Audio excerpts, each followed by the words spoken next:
आवाज आ रही है ऑनलाइन स्टूडेंट्स? इधर Arham yes sir, Ahmad yes sir, आवाज आ रही है। जी जी सर। Great great. सर आ रही है बस। ओके, अब हम बात कर रहे हैं कि डिजास्टर हमेशा पहले भी थे, अब भी थे। नुकसान हमारे क्यों ज्यादा हो रहे हैं? बिकॉज हमारी जो डेवलपमेंट है अब उसका इंटरेक्शन शुरू हो गया, ह्यूमन इन्वायरमेंट का इंटरेक्शन ज्यादा हो गया। Why is it so? Is it because population growth, rapid urbanization, or people attitudes that they don't care anymore, or they think that the engineering structures are so strong we will be safe from certain hazards, right? These are some of the possible ideas or possible things which come to a normal people mind. आपके ख्याल में क्या है? Any idea? ये जो human interaction की मैं बात कर रहा हूँ और किस किस वजह से हो सकती है?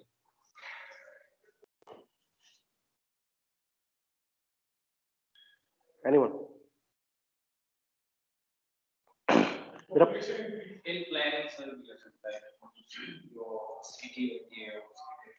रैपिड अर्बनाइजेशन, हम जितना नहीं, लेट्स से अब जितने मर्जी अच्छी प्लानिंग कर लें, लेकिन वंस यू हैव क्रिएटेड, आपने हाउसिंग स्कीम बना ली किसी एरिया में, वहां नहीं थी, हैजर्ड जीरो था, वहां डिजास्टर का चांस जीरो था, आपने उस एरिया में हाउसिंग स्कीम बना दिया, जितने मर्जी अच्छे आपने डिजास्टर रिजिलियंस स्ट्रक्चर बना लिया, you have created a risk, you have created a disaster, जहां डिजास्टर हो सकता है।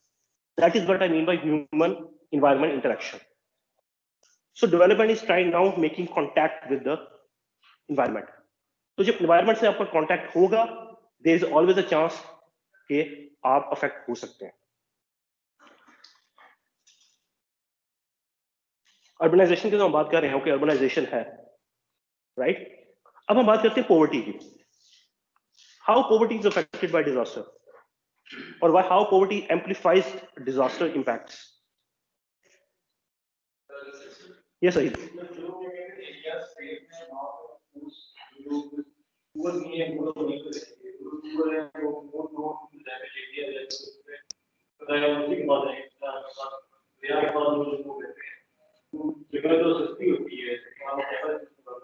Very good point. Anyone? Yes, sure.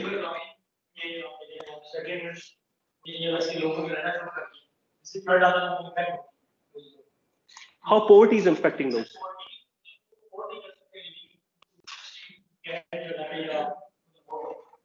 Okay. And अगर हम स्पेसिफिक कोविड की बात कर रहे हैं, मतलब there's poverty both the majority लोग जो है वो इसको टैकल नहीं कर रहे, उसकी जो केयर है वो नहीं कर रहा, ज्यादा इफेक्ट हो रहा है। That is the best poverty and poor effect. लेकिन देखें, अगर किसी अमीर को नुकसान होता है तो उसका नुकसान ज्यादा नहीं होता फिर economic damages. Economic damages definitely अमीर को। Okay. Coming back to the points, जो हम poverty का issue है, it's a very, you can say, decade-old phenomena. Okay. Now what happened that in the beginning, urban planning की बात अगर की जाए, development की बात की जाए, तो हम we were concerned with health first. Healthy areas पे areas provide करें, साइडों पे साइड स्पेसेस छोड़ें, प्रॉपर जगह पे इंडस्ट्री हो, प्रॉपर जगह पे रेजिडेंशियल एरिया, जोन की डेंसिटीज क्या होंगी, किधर लोकेशन होगी, जोनिंग वगैरह, land use. Then we moved on to the concept of poverty alleviation, कि पॉवर्टी कैसे एलिविएट की जाए। Then we moved on towards climate change या सस्टेनेबल डेवलपमेंट। आजकल climate change, sustainable develop and the word of resilient development, resilience एक phenomena आ गया है। So what happened, back end पे चीज वही है कि लोगों की सोशल लाइफ बेहतर बनाई जाए, क्वालिटी ऑफ लाइफ बेहतर बनाई जाए, उनको सेफ रखा जाए, कन्वीनियंट रखा जाए, उनको सिक्योर रखा जाए। लेकिन ये हमारी टर्मिनोलॉजी में ट्रेंड आता है, ये है जिसको हम कहते हैं फिलोसफिकल या conceptual evolution of different phenomena. तो हम आजकल जो काम कर रहे हैं क्लाइमेट चेंज एडेप्टेशन में, पॉवर्टी तब भी थी, हेल्थ में भी पूरे लोगों को नुकसान ज्यादा होता था, क्लाइमेट चेंज में भी पूरे लोगों को नुकसान हो रहा है, सस्टेनेबल डेवलपमेंट पूरे को नुकसान होगा, रेजिलिएंट डेवलपमेंट कह रहे हैं कि पूरे लोगों को नुकसान ना होगा। अब इनकी मैं डेफिनेशन में जाऊं, इनमें बहुत वेरिएंस है। Sustainable development is something different, resilience is different, लेकिन बैक एंड पे अगर होलिस्टिकली देखा जाए, we are always working towards inclusive development. Inclusive development का वर्ड सुना होगा आपको? Anyone who does not know what is inclusive development? अगर आपको कोई मैं वर्ड बोल रहा हूं तो समझ आए मुझे बता, पूछ लिया करें या बता दिया करें। Sometimes we as a PhD we don't we think that you already know everything. So it's not a bother. Yes, अच्छा, इंक्लूसिव होता है कि सबको इकट्ठे करके डेवलपमेंट की जाए, पब्लिक पार्टिसिपेशन इंश्योर करके सबको इकट्ठा करके जो हम प्लानिंग करें या डेवलपमेंट करें सबके लिए इक्वल हो, इक्विटी हो. Anyone else? Anything to add about if I'm wrong? Yes, Samad. जी जी.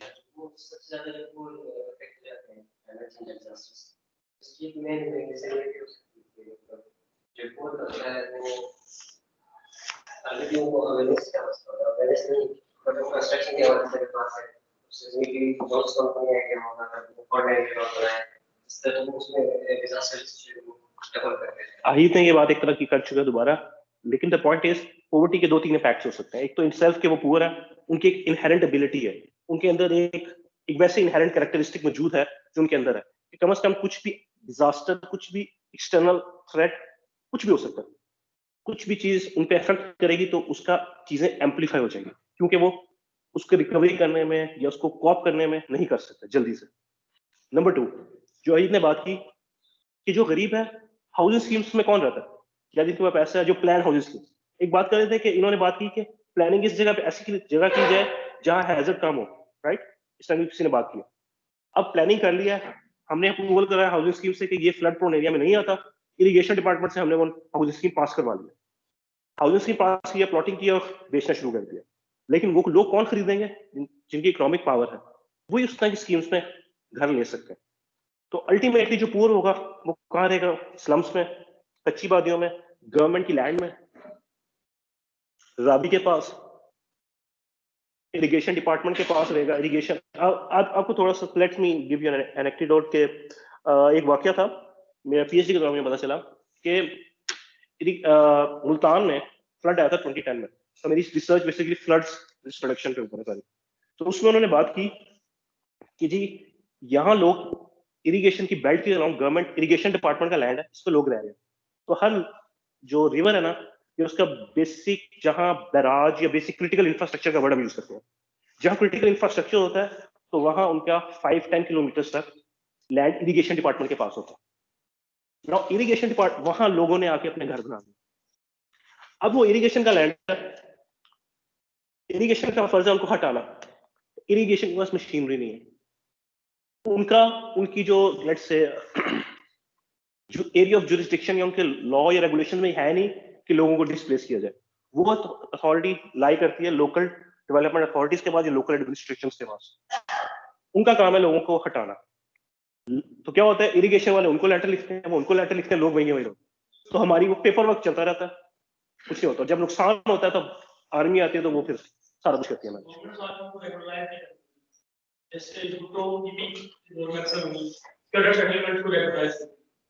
अच्छा, ये फिर हम ह्यूमैनिटी की बेसिस पे करते हैं कि एक एरिया में 1000 बंदा रह रहा है, तो उनको अगर पानी चाहिए, अगर पानी ना प्रोवाइड करें, दैट्स बेसिक एक वायलेशन है human right.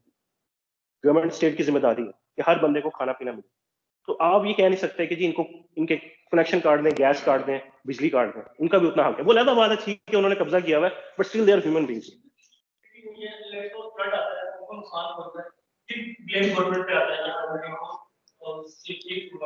That is I agree totally कि जो गवर्नमेंट बनी है वो किस लोगों से बनी है? हम लोगों जैसे लोगों से बनी है.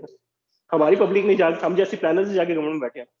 सो बेसिकली गवर्नमेंट को ब्लेम करना या अपने आप को पब्लिक को ब्लेम करना सेम थिंग. तो आई वुड से रिस्पॉन्सिबिलिटी दोनों की है. जो बंदा पानी है उसके पास रह रहा है, उसको पता है यहाँ फ्लड आ सकता है. वो तब जितना मर्जी वो अनएजुकेटेड हो या पुअर, उसको पता है यहाँ फ्लड आ सकता है, लेकिन उसके पास कोई और ऑप्शन नहीं है. वो रहेगा उस रिस्क पे रहेगा कि मुझे एक्सेप्टेबल है. आपके लिए वो एक्सेप्टेबल नहीं होगा. Right? Anything to add? Yes, Khurram.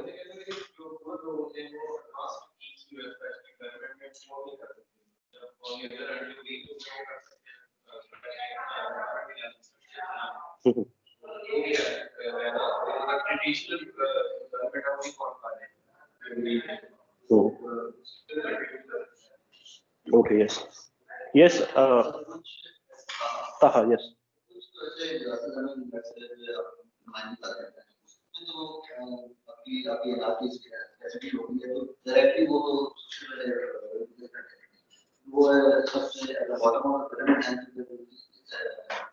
Case हो गई है तो सबसे पहले वही कोई को ठीक है, yes Primra. poor economics, poverty की बात करें तो 90s जो अभी कराची में floods आए थे. So one of the reasons for that was because while the local authorities were busy developing the drainage system for the other higher economic groups, और दूसरी side पे slums बनते गए, and then they had no choice but to dump their sewage into the main clean water bazaar. And that's what caused the whole flooding situation at the end. So, अच्छा, इसमें ठीक है, आपको one of the reason was this, another was drainage system उनका choke हो चुका था, और सेकेंडली ऐसी बारिश पहले हुई भी नहीं थी कराची में, so that was attributed to climate change as well. impending disaster. ठीक है, इसी तरह. हाँ, नाउ अब जो बात कर रहे हैं जिसमें जी स्लम्स उन्होंने उस पे केयर किया, उस पे किया, द पॉइंट इज जब डेवलपमेंट अथॉरिटी के पास टास्क आते हैं, बहुत ज्यादा अवेलेबल होते हैं, वो वहां डेवलपमेंट करते हैं जो प्लान होती है, जहां वो लीगली कर भी सकते हैं. अब जो स्लम्स या जिस एरिया में उनको डेवलप, उनके पास लीगल राइट्स ही नहीं है कि उनकी डेवलपमेंट कर सके, ना लोगों ने नक्शे पास करवाए, ना उनकी ओनरशिप है उधर, तो उनको वो फैसिलिटी प्रोवाइड करते हुए वैसे गवर्नमेंट के पास इतनी अथॉरिटी नहीं होती उनको को फैसिलिटेट कराए, क्योंकि वो पहले ही किसी कब्जे पे रह रहे होते हैं. तो ऑब्वियसली डेवलपमेंट डीएचएस या कैंट्स या let's say housing scheme, private house scheme, barrier town वगैरह, उस पे क्योंकि लोगों ने गवर्नमेंट को फीस भी दे रहे हैं, गवर्नमेंट को वो टैक्सेस भी दे रहे हैं, तो गवर्नमेंट उनको फैसिलिटेट नहीं करेगी logically. Let me put it this way, इस तरह मैं पुट करता हूं कि दो आपके पास 1 करोड़ रुपया हॉस्पिटल, लेट्स से हॉस्पिटल आपने बनाना है, दो ऑप्शन आपके पास, लाहौर में बनाए या कोयटा में बनाए. 1 करोड़ रुपया कोयटा में बनाना चाहिए कि लाहौर में बनाना चाहिए, डिपेंडिंग, दोनों की सिचुएशन एक है विद रिस्पेक्ट टू हेल्थ. आप बताएं किधर बनाना चाहिए जी. मैं आपको इसका बताता हूँ, इसका कहता हूँ, लेट्स से वो 1 करोड़ वो hospital are serving 1 million population of Lahore, और वही हॉस्पिटल वहां सिर्फ 10,000 लोगों को करेगा. अब आप बताएं लॉजिकली या प्लानर क्या करेगा कि जिस लोगों को सर्विस एरिया ज्यादा मिल रही है, जहां ये प्रॉफिट एफिशिएंट आ रहा है, एफिशिएंसी आ रही है, हॉस्पिटल का सर्वाइवल आसान है, उसकी फीस और सारा कुछ रिकवर हो जाएगा हॉस्पिटल. तो लोग आमतौर पे पॉलिटिशियंस या let's say technocrats they offer कि जहां मैक्सिमम एफिशिएंसी आ रही हो उधर वो फैसिलिटी या सर्विस प्रोवाइड करें. Your point. अच्छा, इसका ये मतलब नहीं है आई एम एडवोकेटिंग कि बोलो कोयटा में कुछ नहीं होना चाहिए, उधर भी स्पेशल सिनेरियोस में वो प्रोविजन देनी चाहिए सर्विसेज की. बट आई एम सेइंग कि क्या हो रहा है, we are working for the greater good, जहां से मैक्सिमम एफिशिएंसी, जहां से मैक्सिमम प्रॉफिट या मैक्सिमम लेट्स से लॉस कम से कम हो. लेकिन यही बात है, अब हम डेवलपिंग कंट्री है, हम हमारे पास इतना है नहीं कि हम लेट्स से हमारे पास इतनी पावर नहीं है, इकोनॉमिक पावर के we are going to cater both होता है. या तो फिर इतना करें 50 लाख को डिवाइड करें, एक उधर बनाए एक उधर बनाए, या टेक्निकली क्या होना चाहिए, 1 करोड़ में से 80 लाख पे लेट्स से 800 लाख बनता है 1 करोड़ का, 80 लाख बनता है. ओके, 80 लाख इधर लगाए, 20 लाख उधर हॉस्पिटल बनाए. इस तरह भी ऑप्शंस हो सकते हैं, how you are going to distribute your resources. Okay, again आपकी बात है कि जो नेग्लेक्टेड एरियाज है उसके लिए अगर आप 5 ईयर प्लान पढ़े, पाकिस्तान के एनुअल डेवलपमेंट प्लान्स पढ़े, उसमें स्पेशल प्रोविजंस रखी गई हैं नेग्लेक्टेड एरियाज के लिए या अंडर डेवलप्ड एरियाज के लिए. वो ज्यादा बात है, ऑन ग्राउंड इम्प्लीमेंटेशन क्यों नहीं होती, किसकी गलती है, that is again blame game, politics and everything. But development plan में वो रखा जाता है उनका हिस्सा. लेकिन उनको other than federal government, other than जो प्रोविंशियल अपना जो रिसोर्सेज इस्तेमाल कर रहा है, फेडरल गवर्नमेंट उसके अलावा रिसोर्सेज देती है कि इन नेग्लेक्टेड एरियाज में डेवलपमेंट की जाए. उन प्रोविंसेस को वो पैसा देते हैं. अब प्रोविंसेस वो नहीं बनाते, आई कैन नॉट से वहां क्या हो रहा है, करप्शन है, आई डोंट नो क्या. Anything to add? जी जी जी जरूर. प्रीवियस क्वेश्चन है सर, आपने कहा डिजास्टर कोविड को डिजास्टर कहा जा नहीं सकता है ये डिजास्टर. सर मैं और सर का फ्लू था 1900 1917 में स्पेनिश फ्लू। लेकिन वो फ्लू अभी भी आता है। बिल्कुल मुझे हुआ है। वो डिजास्टर का दोबारा हम उसको कैसे? अब आपको बताता हूँ ये डिजास्टर और उसमें फर्क। डिजास्टर के कंपोनेंट्स में आपको पता चल जाएगा, क्लियर हो जाएगा। Very good point. वही मैं एग्जांपल यही यूज करूंगा। Now we are going to understand what is a disaster, what are different components of disaster. सबसे पहले वर्ड होता है हैजर्ड। हैजर्ड का वर्ड सुना? क्या होता है हैजर्ड? Potential risk.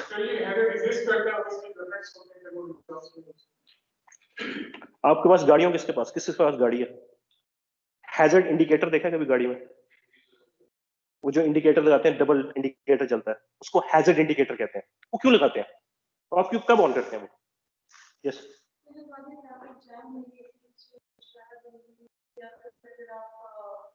मतलब इमरजेंसी कॉल मेरा कि साइड पे जा रहे हो, यानी कि आप कॉशियस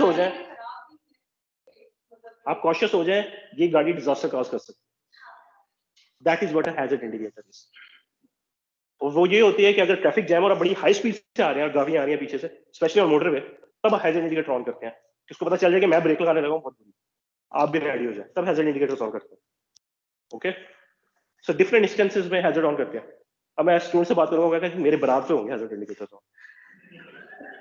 यही है सर, इसलिए है ये है, वो भी एक हैजर्ड है, पोटेंशियल डिजास्टर है।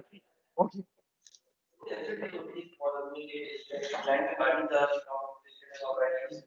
हाँ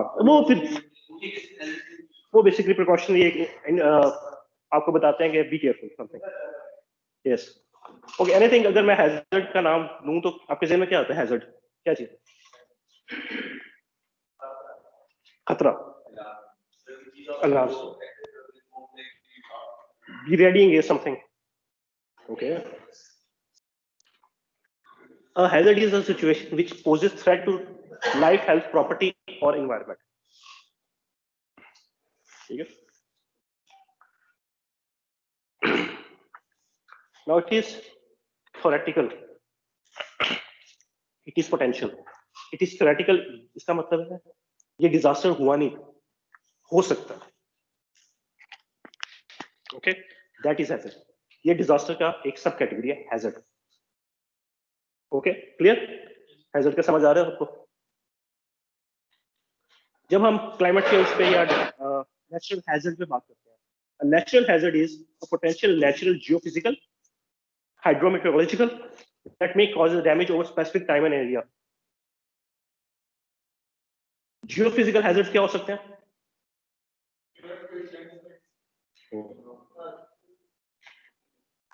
Yes, and hydrometeorological, floods, tornado, heat waves. Okay, so these are natural.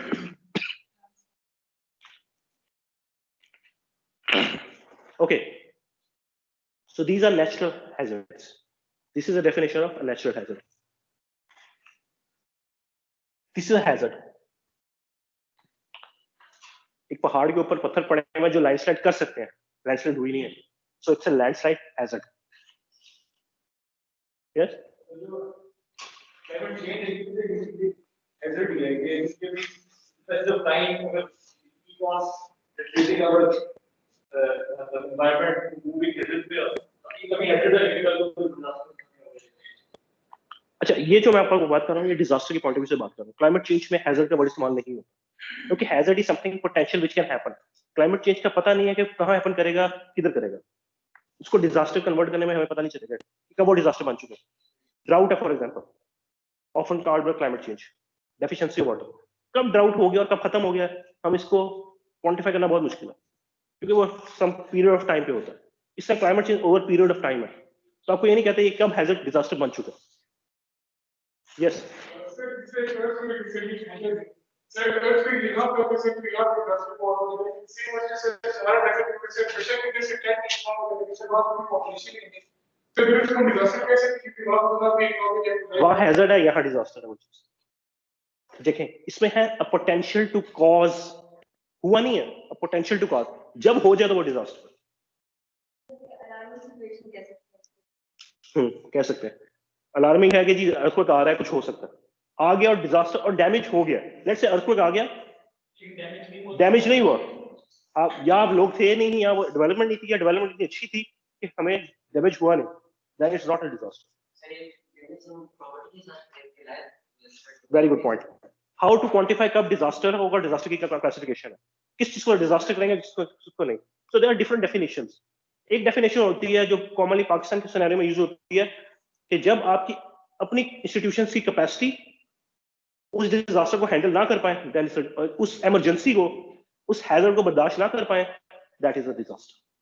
अगर हम अपनी बात कर रहे हैं, अगर हम उसको हैंडल कर लें तो देन इट्स अ हैजर्ड, अगर हम हैंडल ना कर पाए that is a disaster. Okay, clear? Yes. Quantifying word of use, मतलब वो क्वांटिफाई होता है. तो क्लाइमेट क्लाइमेट तो क्वांटिफाई है कि मतलब किसी रीजन में आज में कोई डिजास्टर क्रिएट कर सकता है, व्हाई नॉट. हैजर्ड हो गया ना, तो लेकिन आपको नहीं पता कि करेगा कि नहीं करेगा. मतलब that is not countable. Basically climate change की साइंस में हैजर्ड का वर्ड इस्तेमाल ही नहीं होता, वहां रिस्क का इस्तेमाल होता है, क्योंकि उसने सिर्फ डिजास्टर, उसने क्लाइमेट चेंज, हम बात करते हैं क्लाइमेट चेंज इंड्यूस्ड डिजास्टर्स, इस तरह की बातें करते हैं, और डिजास्टर में हम करके कन्वर्ट करके उसको फिर क्वांटिफाई करते हैं. ओके, एनीथिंग टू ऐड और डिस्कस और not clear?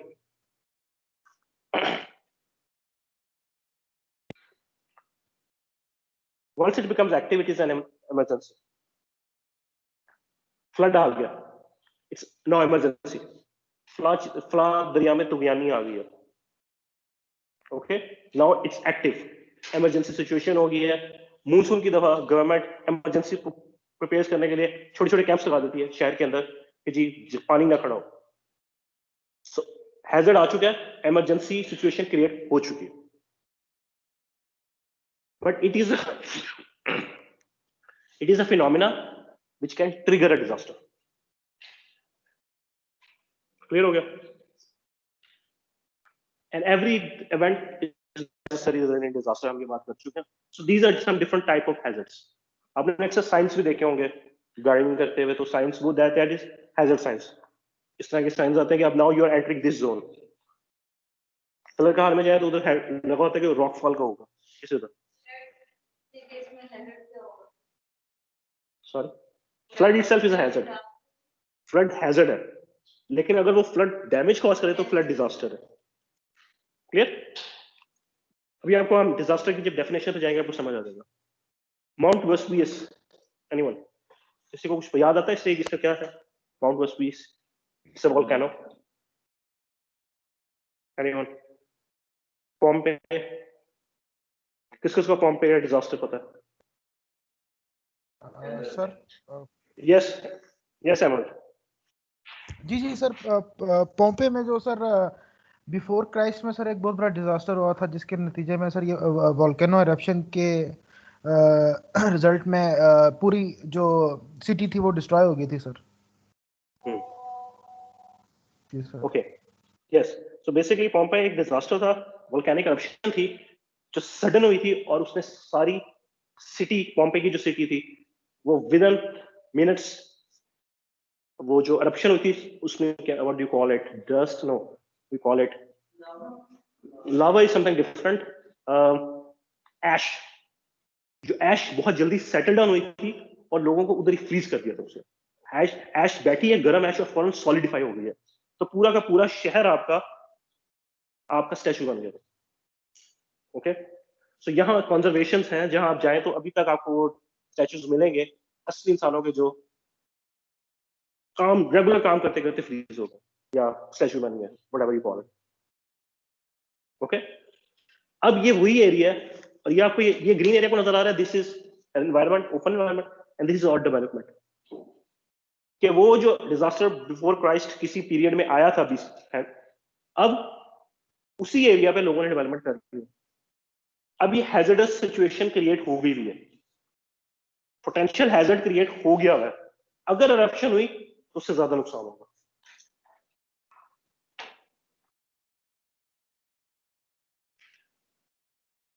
Okay, volcano detect हो रहा है, इरप्शन होनी है.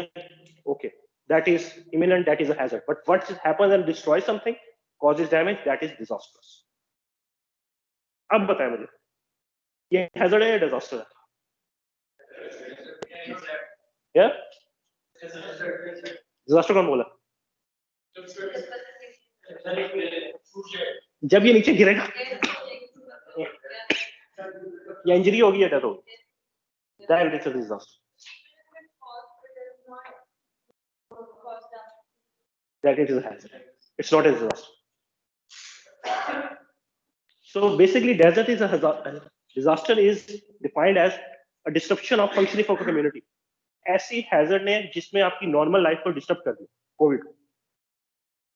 That is having impact on human, social, economic impacts, and which exceeds the ability of community to deal with it. अब क्या word आ रहा है आपका? कैपेसिटी का. अब आप कह रहे थे, आपको समझ आ रही है, आप जो पॉइंट बता रहे थे, कैपेसिटी का वर्ड आ गया कि अगर आपकी इतनी कैपेसिटी है, फ्लू वाली बात कर रहे थे आप, हमारे में उतनी कैपेसिटीज बन चुकी हैं, हमारे पास इतनी दवाइयां बन चुकी हैं, now we can tackle that. So that's not a disaster anymore.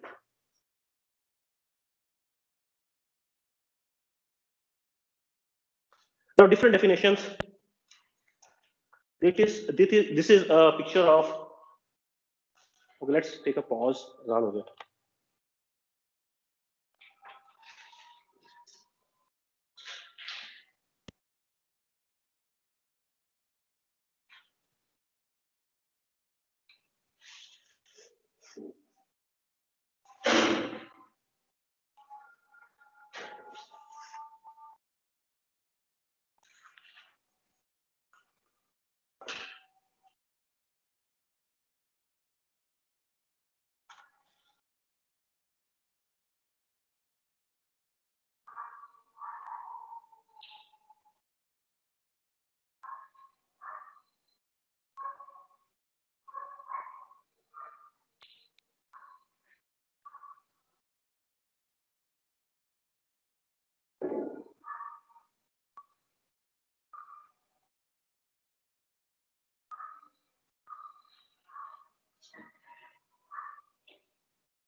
Okay, so now we were talking about how disaster is created.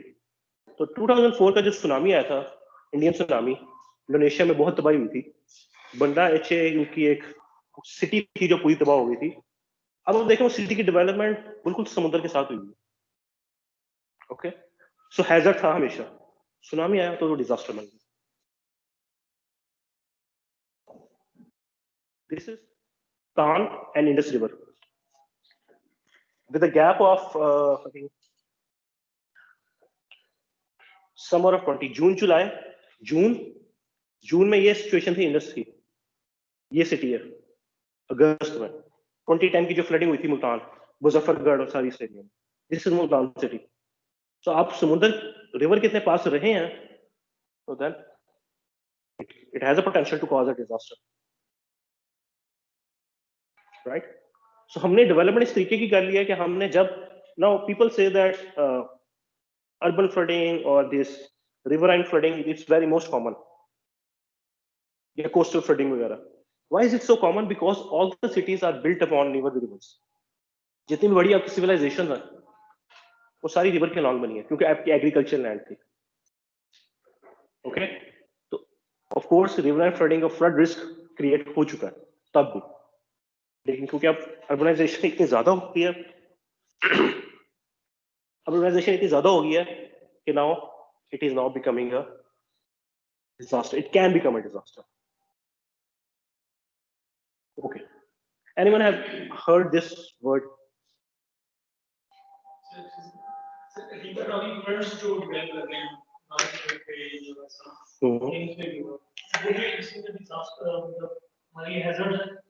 देखिए ना, जब आप डेवलपमेंट कर लेंगे तो हैजर्ड क्रिएट हो जाएगा, पोटेंशियल रिस्क, पोटेंशियल.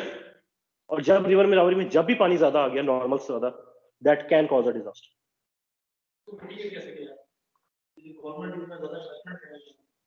उसका यही मकसद है कि डेवलपमेंट ना की जाए या डेवलपमेंट इस तरीके की जाए कि वो फ्लड के डिजास्टर को टैकल कर सके इन द नेक्स्ट 100-200 ईयर्स की.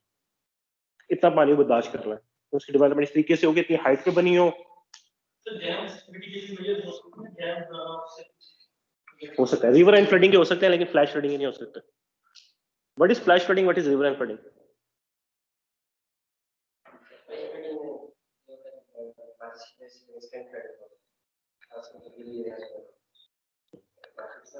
जब बारिश होती है और सारे एकदम इकट्ठा हो जाते हैं एक जगह पे, डिप्रेशन में जमा हो जाता है, that is flash flooding.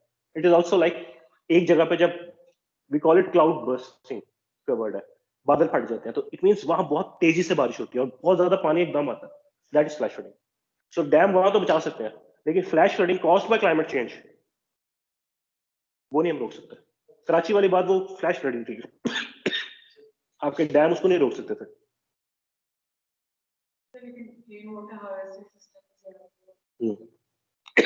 Yes, rain harvesting water system वो कर सकते, लेकिन वो भी क्या करेंगे जब बारिश एकदम ज्यादा होगी,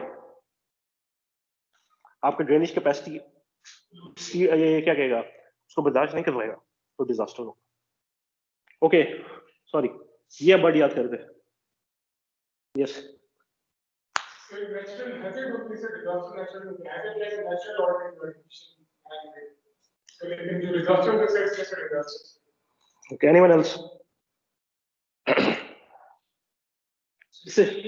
नेचुरल डिजास्टर डजंट एग्जिस्ट. आपने जो पहले भी थोड़ा एक्सप्लेन किया कि हम रुकावट बनते हैं, तो किसी वाटर चैनल है या फ्लड प्रोन एरिया है, हम डेवलपमेंट करके हम रुकावट को क्रिएट करते हैं. नेचुरली वो हैजर्ड नहीं.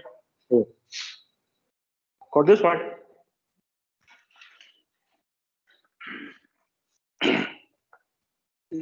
Disaster are called by man-made, human-induced. Disaster created by human beings. अगर आप उस एरिया में जाके नहीं रहेंगे डिजास्टर कभी हो ही नहीं सकता, या उस एरिया में जाके डेवलपमेंट जब नहीं करेंगे तो डिजास्टर हो ही नहीं सकता. रिवर वाली बात, जब डेवलपमेंट कर दिया आपने, रिस्क क्रिएट कर दिया, तो आ सकता है. Okay, so what is that? This is human environment interaction. तो जब हम ह्यूमंस की वजह से डिजास्टर काज हो रहे हैं, जो कि डिजास्टर हैजर्ड पहले ही एग्जिस्ट करता था, बारिशें पहले भी होती थी, फ्लडिंग्स पहले भी होती थी, इंडस में भी फ्लडिंग होती थी, जो हम कहते नहीं कि हमारी सॉइल को फर्टाइल कर देता था, तब भी होती थी फ्लडिंग्स. ये सर कोविड के बारे में जरा क्या? हाँ, इट्स ह्यूमन इंड्यूस्ड. इंसानों ने खाया बैट तो इंसानों में गया हुआ है ट्रांसफर, वो वैसे नहीं आया, बैट्स ने आगे नहीं किया. हम लोगों ने उस खुद जाके वेट मार्केट्स में जो ट्रेड करके हमने वहां वाइल्ड लाइफ को जो कंजम्पशन की है, that cause a disaster. Humans ने डिजास्टर कॉज किया. यस, बैट्स में एग्जिस्ट करता था जो 100-200 सालों से कर रहा था, वो बहुत पहले का कर रहा है. इंसानों में ट्रांसफर कैसे हुआ? तो हैजर्ड था ना, डिजास्टर बन गया. जब उसने डैमेज कॉज किया है तब वो डिजास्टर बना, वैसे हैजर्ड था. Yes, combination of two specific animals, bat and probably a pangolin or something, and then that transferred into the. ठीक है. इनडायरेक्ट वो कहते हैं there is some secondary source, तो दैट इज अगेन assumption, अभी तो प्रूफ नहीं हुआ, लेकिन ऑफ कोर्स वन वे और अदर ह्यूमंस पर ट्रांसमिट हुआ।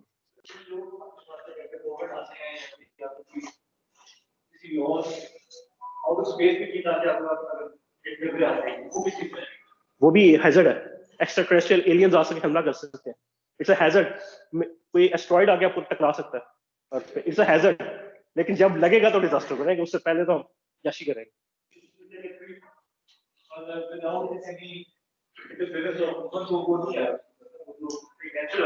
हाँ वो तो नेचुरल है ना, नहीं सॉरी,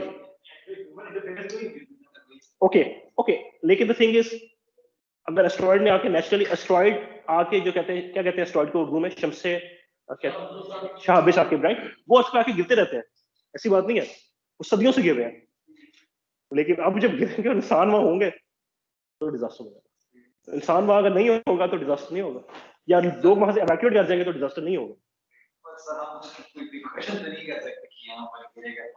यही बात, very good point, disaster can not be nullified, zero नहीं हो सकता, disaster can always be reduced. वहां से फिलॉसफी आती है डिजास्टर रिस्क रिडक्शन की, रिस्क जीरो नहीं हो सकता, कम हो सकता। Clear? Anything to add? Yes समझ।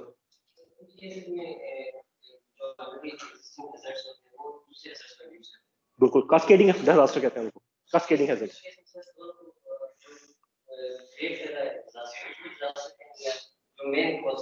जो डैमेज कॉज कर, अर्थक्वेक है, कोई डैमेज नहीं हुआ, लैंडस्लाइड है, ये डैमेज हो गया, लैंडस्लाइड इज अ डिजास्टर, वो अर्थक्वेक हैजर्ड था। उससे बचने के लिए हमारा उसमें वो जो एक्सीडेंट से जो लॉस या जो लैंडस्लाइड्स, ओके, अब देखें ना, जो आप बात करना चाह रहे हैं वो ये है कि आप घर इधर ऑफिस आए ना, आपको वो रिस्क एक्सेप्टेबल था ऑफिस आने का, ऑफिस में आपका एक्सीडेंट हो सकता था, खंबा गिर सकता था, एनआईटी की बिल्डिंग कोलैप्स हो सकती थी, ये बड़े ऑप्शंस थे, बड़े हैजर्ड अवेलेबल है, बहुत ज्यादा हैजर्ड्स है, लेकिन आपके लिए वो एक्सेप्टेबल है, नहीं इतना नहीं, रिस्क बड़ा कम है, मैं चले जाता हूँ, आपने रिस्क किया, ठीक है। इसी तरह यस, ओके, तो द पॉइंट इज कि कब उस रिस्क को हम डिजास्टर डिक्लेयर करेंगे, ये पॉइंट है आपका। उसके लिए हम क्वांटिफिकेशन जिस तरह बात करें, आगे आपको बताता हूँ हाउ व्हेन यू डिजास्टर को किस तरह क्वांटिफाई कर सकते हैं।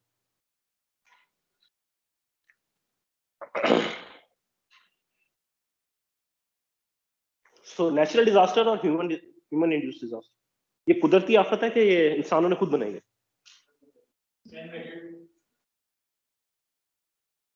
ये सम अब यहाँ एक ये जो वर्ड है, may be some people will mind और some people will not, will agree with मी।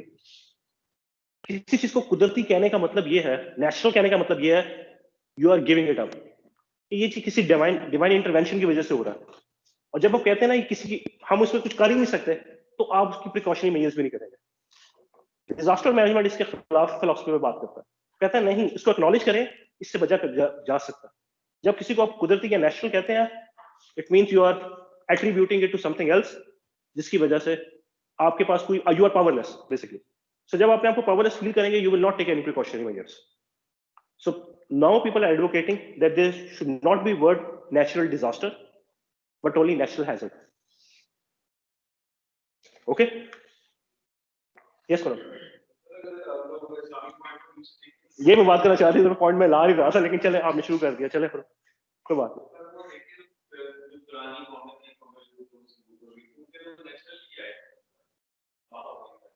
उन्होंने जो हरकतें की थी उसकी वजह से आया था, तो वो डिजास्टर उन्होंने खुद बनाया।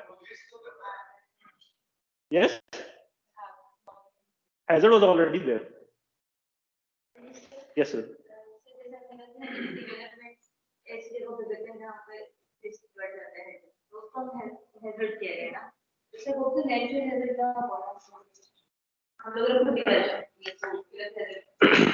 हैजर्ड वहां एग्जिस्ट कर रहा था, आपने जो बना लिया, मैं डिजास्टर की बात कर रहा हूँ, जो डिजास्टर आएगा ना उसको नेचुरली कहेंगे। उसके अलावा नेचुरली आप डेवलपमेंट करेंगे या ना करें, नेचुरल हैजर्ड एग्जिस्ट कर रहा है उस एरिया में। आपने एक हैजर्ड से बुरा क्वांटिफाई कर दिया कि देर मस्ट, अपने चांस क्रिएट कर दिया हैजर्ड डिजास्टर का ट्रिगर करने का, आपने वो जगह दे दी है। यस, एनीवन इस पे कोई इशू आपको नेचुरल हैजर्ड या नेचुरल डिजास्टर के वर्ड से? अगर आप आजकल अगर पेपर लिख रहे हैं, रिसर्च में लिखे ना natural disaster are causing wide spread damages, आपको फॉरेन पेपर रिजेक्ट करेंगे जिसको तो कॉन्सेप्चुअल अंडरस्टैंडिंग ही नहीं है नेचुरल डिजास्टर की. Disaster is not natural. Okay, now it's all your choice, आप इसको माने या ना माने. इस तरह तो ये वही बात है कि अर्थक्वेक में जब डैमेज करना ही करना है तो आप स्ट्रक्चर इतने अच्छे स्ट्रक्चर क्यों बना रहे हैं? अर्थक्वेक इंजीनियरिंग की फील्ड क्यों खोली हुई है? स्ट्रक्चरल इंजीनियरिंग की फील्ड क्यों एग्जिस्ट करती है? या डिजास्टर लाना है तो फिर इंस्टीट्यूशंस क्यों एग्जिस्ट कर रहे हैं? Okay, so another word which comes to the mind is vulnerability. आप नेचर को अब्यूज करेंगे तो that will make us vulnerable. अब वल्नरेबिलिटी क्या होती है? ओके चले, लेट्स, आप जो डिजास्टर की बात कर रहे थे, समझ किसको डिजास्टर कहेंगे, उसकी क्वांटिफिकेशन किस तरह करेंगे? नंबर ऑफ पीपल किल्ड और impact area.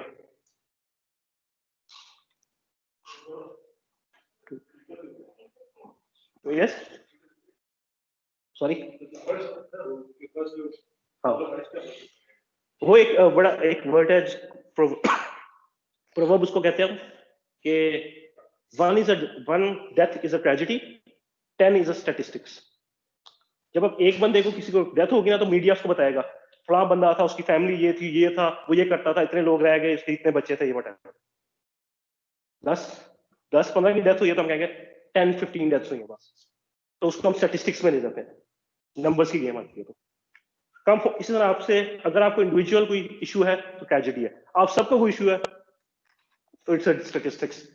If 50% class are not happy with you, something like this. Okay, coming back, ये सिर्फ quantification है, which is not a standard.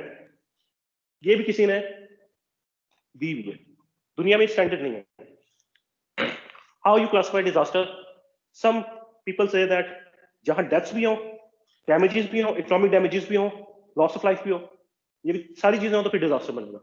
ना इसकी वेरिएशंस आ जाती है थोड़ी थोड़ी. यस सर, जी सॉरी सर, अगर हम सारे जो सर अगर इन्फॉर्मेशन की इक्वेशन है किसी मैंने कहा मैसेज में कहना है तो सर उसमें चला फॉर्म है सर इक्वेशन yes, डिजास्टर की क्वांटिफिकेशन करना बहुत मुश्किल है because there are so many different factors. Urbanization, poverty, inequalities, how you are doing to deal with them. अगर मैं चले इस तरह मैं बात करता हूँ, आपकी क्लास में हम वल्नरेबिलिटी से ही आ जाता है, बात करते हैं. फ्लू की आपने बात की, इस टाइम पे फ्लू का सीजन चल रहा है, ठीक है. Hazard is there, potential risk is there, right, risk is there. Some people of you are vulnerable. आपकी इम्यूनिटी इतनी बनी नहीं हुई, आप बहुत जल्दी बीमार होते हैं बाकियों की निस्बत, ठीक है, समझ आ रही है? इसको कहते हैं वल्नरेबिलिटी. डिजास्टर में वर्ड यूज करते हैं वल्नरेबिलिटी का इसी का, कि कुछ सोसाइटी में डिजास्टर एग्जिस्ट कर रहा है लेकिन वो डिजास्टर सबके लिए एक जैसा नहीं है, वो वेरी कर रहा है. आपके लिए डिजास्टर कुछ और है, आप लोगों के लिए डिफरेंट है. वो क्या है? वल्नरेबिलिटी, फर्क डालती है. आप में से एक, आपकी 10,000 पे है, उनकी 1 लाख पे. डिजास्टर दोनों को आगे लगा, फ्लड अर्थक्वेक दोनों को आगे हिट किया. उसमें से एक फैक्टर की बात करता हूँ इकोनॉमिक में, इनकम की. एक का 10,000 है, एक 1 लाख. अब बताएं कौन वल्नरेबल है, कौन ज्यादा वल्नरेबल है, कौन कम वल्नरेबल है? जी, जिसकी कम है वो वल्नरेबल ज्यादा है, लिहाजा वो रिस्क पे ज्यादा, वो रिस्क पे ज्यादा है. ओके, उसका ऑल्टरनेटिव कर देते हैं कैपेसिटी. जुकाम की बात करते हैं, फ्लू की बात कर रहे थे, जैकेट से पहन लेता है, कवर करता है अपने आप को. मैं अपनी कैपेसिटीज बढ़ा रहा हूं. जब कैपेसिटीज अपनी बढ़ा लूंगा तो मैं डिजास्टर नहीं होने दूंगा, राइट. अब कौन से बात करते हैं, इससे पहले एग्जांपल दी थी जो आपकी एक की 10,000, एक की लाख इनकम है. ये इनका खर्चा 1,10,000 है, इनका खर्चा 5,000 है, तो 5,000 सेविंग है, इनकी माइनस में सेविंग है. कैपेसिटी किसकी ज्यादा होगी? 5,000 वाले की. So now different factors are coming to play. दो मैंने 3 वर्ड्स बोले हैं, हैजर्ड, वल्नरेबिलिटी, कैपेसिटी. फ्लू में हैजर्ड इज देयर, मैं वल्नरेबल हूं, मैं वल्नरेबल हूं बहुत ज्यादा, मैं बहुत जल्दी बीमार होता हूं, या मैं इस एनवायरनमेंट, ऐसी एनवायरनमेंट में काम करता हूं कि जहां मुझे बीमार होने का ज्यादा चांस है. ओके, मेरे घर में हीटर नहीं लगा हुआ, कैपेसिटी मेरी कम है. मेरी कमरा में हवादार बहुत ज्यादा, मैं वल्नरेबल हूं से। इसी तरह हम अर्थक्वेक या डिजास्टर किसी फ्लड की बात करें, राइट? तो there are certain conditions existing in the society which are making you more और लेस एट रिस्क, और लेस वल्नरेबल और मोर वल्नरेबल, लेस कैपेबल और मोर कैपेबल। एग्री? समझ आ गया कॉन्सेप्ट ऑफ वल्नरेबिलिटी? हैजर्ड की बात कर लेते हैं हम। Vulnerability, characteristics of circumstances of community or system that makes it susceptible to effects of hazard। तो आपकी सोसाइटी में हैजर्ड फ्लड एग्जिस्ट कर रहा है, लेकिन कईयों कईयों के लिए वो डिजास्टर है, कईयों के लिए डिजास्टर नहीं है, राइट? पहले तो हम बात कर रहे थे होलसम में ले रहा था चीजों को, अब मैं जरा थोड़ा सा और स्पेसिफिक हो रहा हूँ। अब किसी एरिया में डिजास्टर है, किसी एरिया में डिजास्टर नहीं है, दैट इज वल्नरेबिलिटी। एक घर में 4 है और एक खानदान में 5 लोग हैं, कौन ज्यादा वल्नरेबल है?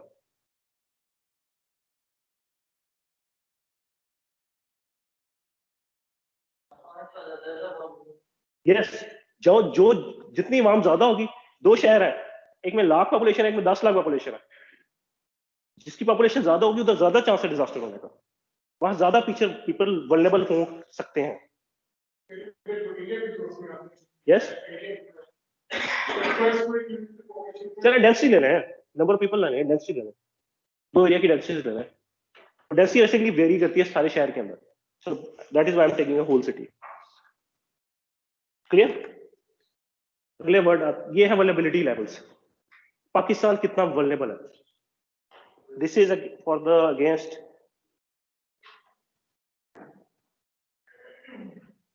आई डोंट नो, ये लिखा नहीं हुआ क्लाइमेट चेंज से वल्नरेबल है, किस चीज से वल्नरेबल है। Let's move on. ओके, अब देखें, हम जो बात कर रहे थे वल्नरेबिलिटी क्या हो सकती है, poverty, limit access to structure, एसेस, रिसोर्सेज, ये वल्नरेबिलिटी के फैक्टर्स हैं। उसकी वजह से अनसेफ कंडीशंस बनते हैं आपके, स्लम्स, ये चीजें वो चीज, और जब वो हैजर्ड के साथ हैजर्ड आएगा, इंटरेक्ट करेंगे दोनों के साथ, तो डिजास्टर बनेगा। So disaster is a hazard into interaction of hazard and vulnerability. जो वल्नरेबल नहीं होंगे ना, उसके लिए डिजास्टर ही नहीं बनेगा। जो वल्नरेबल है ही नहीं, वो जीरो है, तो उसको जब हैजर्ड इंटरेक्ट करेगा उसके साथ, तो डिजास्टर नहीं बनेगा, उनके लिए वो डिजास्टर ही नहीं बना, लेकिन कुछ लोगों के लिए वो चीज एम्पलीफाई हो जाएगी। सो हैजर्ड, हमने कहा हैजर्ड इज अ ट्रिगर, वो ट्रिगर किसके साथ क्या कर रहा है, वल्नरेबिलिटी उस ट्रिगर को क्या कहेंगे, ट्रिग कर रहा है, ओके, स्टार्ट कर रहा है उसको। What is point?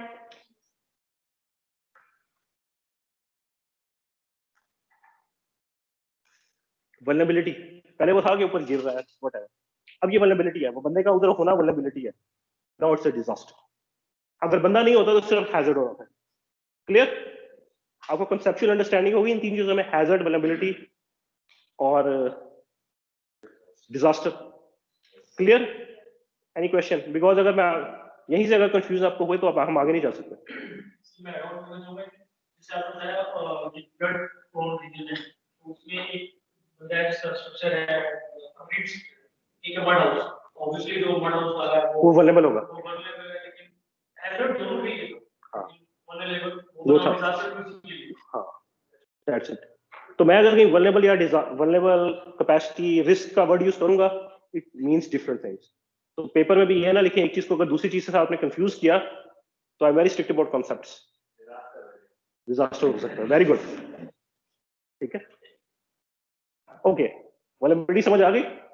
चलो आपको भुला दे, कंफ्यूज करता हूँ। अब वल्नरेबिलिटी की 3-4 चीजें होती हैं, उसमें है एक्सपोजर का word. How many people are exposed, how many elements are exposed. आपने कोई चीज बना दी है, जिसका भी पहले बात कर रहे थे, 10 बंदे और 4 बंदे, कौन ज्यादा एक्सपोज्ड है? 4-6 बंदों वाला, 5-6 बंदों वाला, 2 बंदों वाला नहीं। ओके, आपने वो चीज क्रिएट कर दिया, आपने उस चीज को एक्सपोज कर दिया, ठीक है। अब कुछ लोग रिवर के पास रह रहे हैं और कोई रिवर से दूर रह रहे हैं, एक्सपोज कौन है ज्यादा? जो रिवर के करीब रह रहे हैं वो एक्सपोज्ड है, और जो दूर रह रहे हैं वो लेस एक्सपोज्ड है। But it does not mean कि उनको डिजास्टर नहीं हो सकता। ओके, वल्नरेबिलिटी, क्योंकि वल्नरेबिलिटी का एलिमेंट है, वल्नरेबिलिटी की subcategory. Then is sensitivity, degree of elements at risk. क्या होगी डिग्री? एक पीपल विद डिसेबिलिटीज, एक घर में एक बच्चा विद स्पेशल नीड्स और एक घर में बच्चा जिसकी स्पेशल नीड्स नहीं है, जो नॉर्मल, जो सही है kids, right? One with special needs या वन विद इंजर्ड। दो घर है, मैंने कहा था दोनों 5 चले, एक में 6 हैं और एक में 2 हैं। एक्सपोजर वाइज 6 ज्यादा है, वल्नरेबिलिटी ज्यादा है, लेकिन उन 6 में से सारे फिजिकली एबल है, उन 2 में से एक इंजर्ड है, एक नहीं इंजर्ड, या एक विमेन है, एक मेल है, बच्चा है, क्या है, दैट इज सेंसिटिविटी। 5 बंदे रह रहे हैं या 2 रह रहे हैं, आप कहेंगे नहीं ये कम वल्नरेबल, लेकिन ये 2 बंदे गरीब है, वो अमीर है, 6 की फैमिली अमीर है। सेंसिटिविटी फर्क है, एक्सपोजर में भी फर्क आ गया, सेंसिटिविटी में भी फर्क आ गया। क्लियर? ये 2 कॉन्सेप्ट्स, एक्सपोजर एंड सेंसिटिविटी, सब elements of vulnerability. Clear? Encounter capacity, ये तीसरा एलिमेंट है वल्नरेबिलिटी में। कुछ लोग लेते हैं, कुछ को सेपरेट लेते हैं। इनमें से किसकी कैपेसिटी ज्यादा है, किसकी कम है?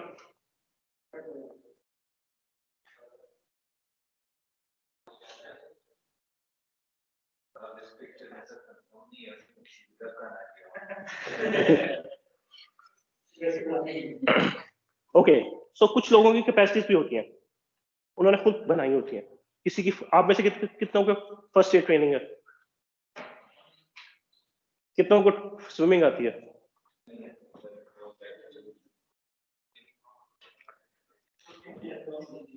ठीक, ये आपकी कैपेसिटीज है। ओके, इसी क्लास में हम बैठ के आपकी मैं रिस्क असेसमेंट कर सकता हूं, कौन से स्टूडेंट्स रिस्क में या फेल होने के। सबके लिए हैजर्ड एक जैसा है, पेपर एक आएगा, हैजर्ड सबका सेम है, वैल्यू सबकी सेम है। कौन पढ़ पढ़ के अपनी कैपेसिटीज डेवलप करेगा, तो अच्छा परफॉर्म करेगा। ओके जी, हाँ जी। और सॉरी, मैं एक और point, vulnerability is inversely proportional to capacity. ठीक है, जितनी कैपेसिटी ज्यादा होगी वल्नरेबिलिटी कम हो जाएगी। Yes Zeeshan, right? Yes Zeeshan.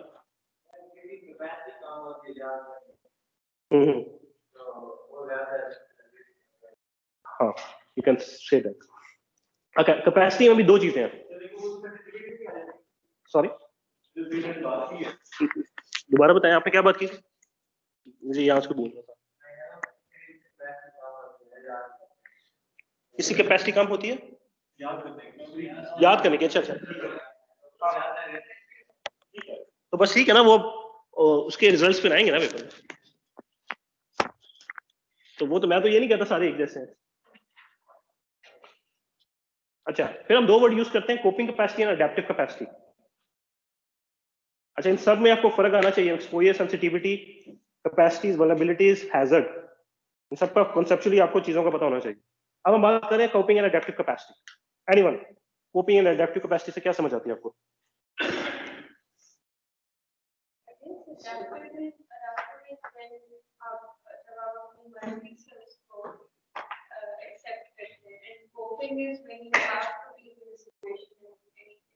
Okay, yes sure. Sir adaptive के लिए आप पहले से एडवांस मेजर्स ले लेते हैं, तो मैं कोपिंग में जब कोई डिजास्टर आ जाता है तो आप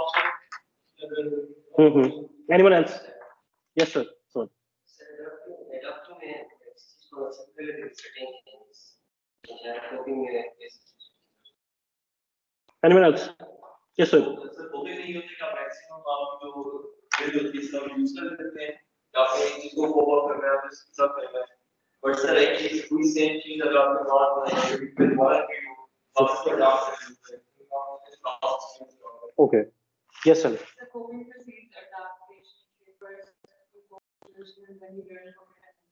Yes, very near to it. So coping is basically short term at the spot. Disaster आ गया, क्या करेंगे आप? That is coping. Adaptive है, long term measures करें. That is adaptive capacity. Flood आ रहा है, क्या करेंगे? Sandbags रख देंगे, ये coping strategy है. Adaptive क्या है कि अपने घर के आप रेस कर देंगे अपने ग्राउंड फ्लोर ऊपर, या अपना वक्ती तौर पे अपना सामान नेट से ऊपर शिफ्ट कर देते हैं. That is coping. और जब आप अपने घर की क्या कहेंगे प्लेटफॉर्म रेज कर देते हैं, that is adaptive capacity long term यानी शॉर्ट टर्म। तो कोपिंग अडेप्टिव आमतौर पे डिजास्टर के लिए इस्तेमाल होती है टर्मिनोलॉजी, और adaptive capacity is used for climate change, because climate change is long term. उसके लिए हम अडेप्टिव कैपेसिटी का वर्ड यूज करते हैं, और जब हम डिजास्टर की बात करें तो कोपिंग, क्योंकि disaster is at the moment at the spot, disaster उसी को कह रहे हैं। क्लियर?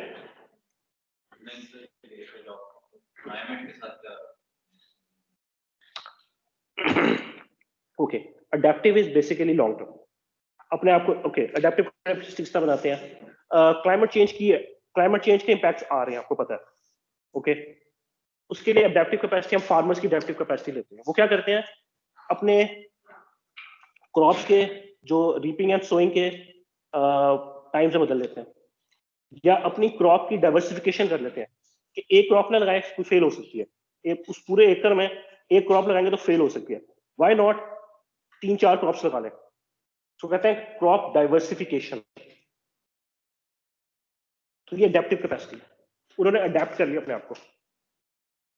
होप होता है वक्ती लड़ाई, और अडेप्ट होता है कि आपने ओवर द पीरियड अडेप्ट किया। क्लाइमेट के साथ साथ क्योंकि क्लाइमेट चेंज का effect, let me put it this way, farmer को आपको जाके कहते हैं ना फ्लड आ रहा है, वो प्रिपरेशन करने का, और वो कहेंगे जी 10 साल बाद 1 डिग्री टेम्परेचर चेंज हो रहा है, तो वो कहेगा कि देखें मैं 32 डिग्री में 32 डिग्री सेंटीग्रेड में काम करता हूं, और 33 डिग्री सेंटीग्रेड हो गया तो मुझे फर्क नहीं पड़ेगा। राइट? Yes sir. हाँ हाँ हाँ, देखिए एक कोई भी कैपेसिटी का मेजर आप ले रहे हैं जो कोपिंग है, लॉन्ग अगर शॉर्ट टर्म है तो कोपिंग है, लॉन्ग टर्म है तो अडेप्टिव है। लेट्स से फ्लू का सीजन आ गया, मैंने जैकेट पहन लिया, ये कोपिंग कैपेसिटी है, मेरी कोपिंग कैपेसिटी। लेकिन मैंने अगर लेट्स से क्या कहेंगे वैक्सीन लगवा ली है, वो लॉन्ग टर्म है, that is my adaptive capacity. Short term, long term, simple as that. Yes Saha, you need to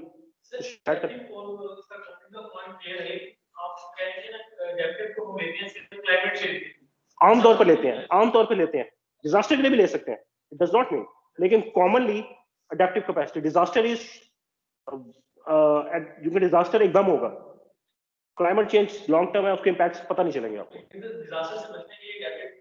वो भी जरूरी है। कोपिंग एंड अडेप्टिव कैपेसिटी, उसको हम किसी कैपेसिटी लेते हैं। यस, लेकिन ऑफ कोर्स डिजास्टर में भी अडेप्टिव कैपेसिटीज हो सकती हैं। Yes, I agree.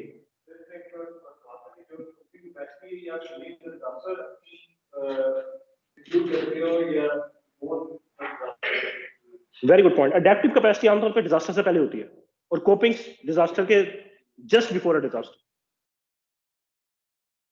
क्लियर? कुछ चीज ना क्लियर हो तो मुझसे पूछ लें भी।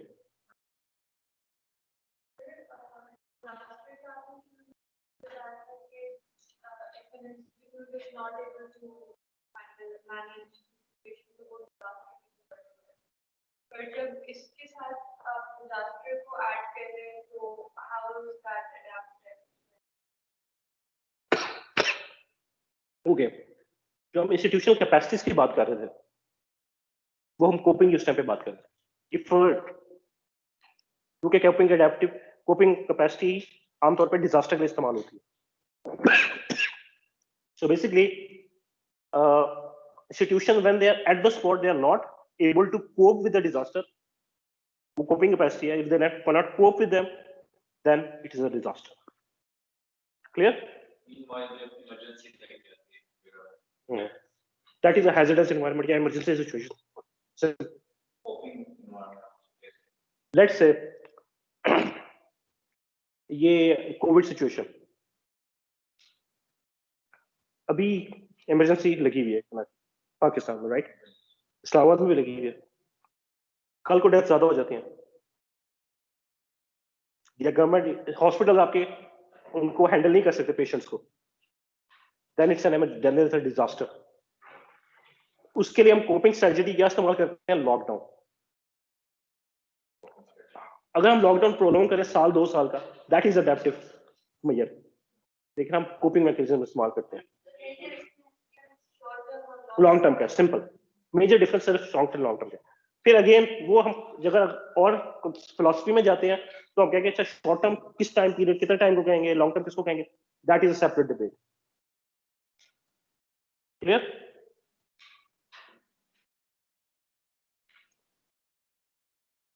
रिस्क का वर्ड अब आ गया। Risk is hazard multiply by vulnerability is a disaster. जो डिजास्टर बना है वो है रिस्क। तो डिजास्टर का वर्ड यूज कर रहे थे हम, उसको क्वांटिफिकेशन पे रिस्क कहते हैं। So risk is equal to hazard multiply by vulnerability कहते हैं। अगर लेट्स से अगर मुझे नहीं चले,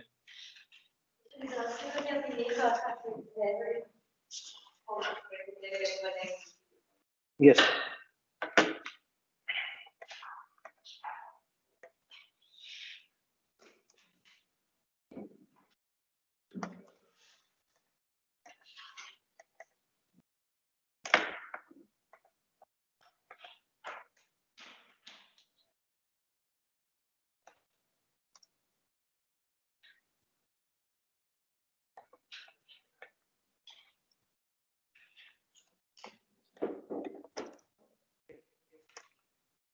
आमतौर पे तो मैं बोर्ड पे समझाता हूँ, लेकिन कोई ऑनलाइन स्टूडेंट्स है। Risk is equal to hazard into vulnerability. Hazard क्या डिफाइन करें जल्दी से? Chance of disaster. वल्नरेबिलिटी क्या? एक सेकंड, आया आप बताओ।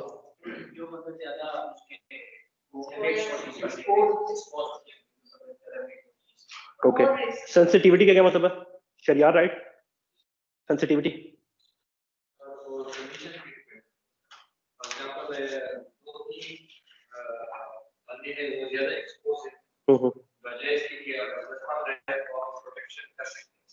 राइट। अगर हैजर्ड जीरो हो जाए डिजास्टर नहीं होगा, वल्नरेबिलिटी जीरो हो जाए डिजास्टर नहीं होगा। क्लियर? Simple equation. अच्छा, वल्नरेबिलिटी के कंपोनेंट्स क्या बताए थे मैंने आपको?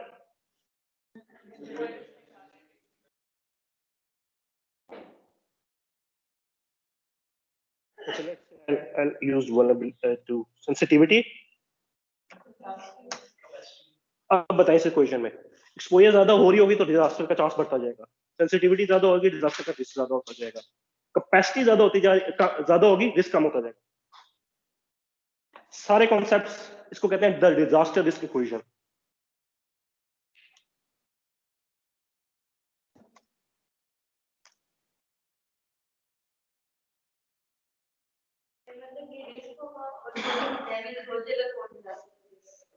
देखे ना, वल्नरेबिलिटी एक्सपोजर सेंसिटिविटी होगी तो वो कन्वर्ट मल्टीप्लाई हैजर्ड के साथ इंटरेक्ट करेगा, डिजास्टर हो जाएगा।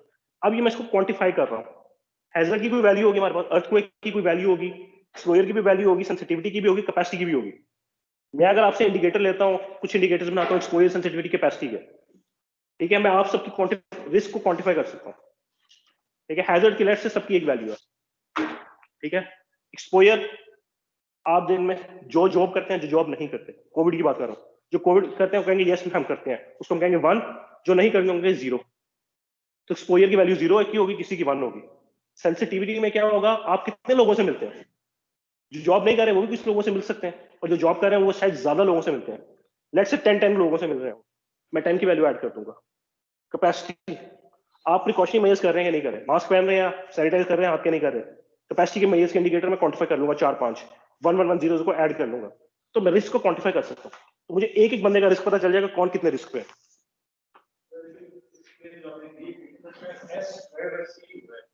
हाँ बेसिकली वो मैंने उसमें करना था। सही है, सही है, क्लियर।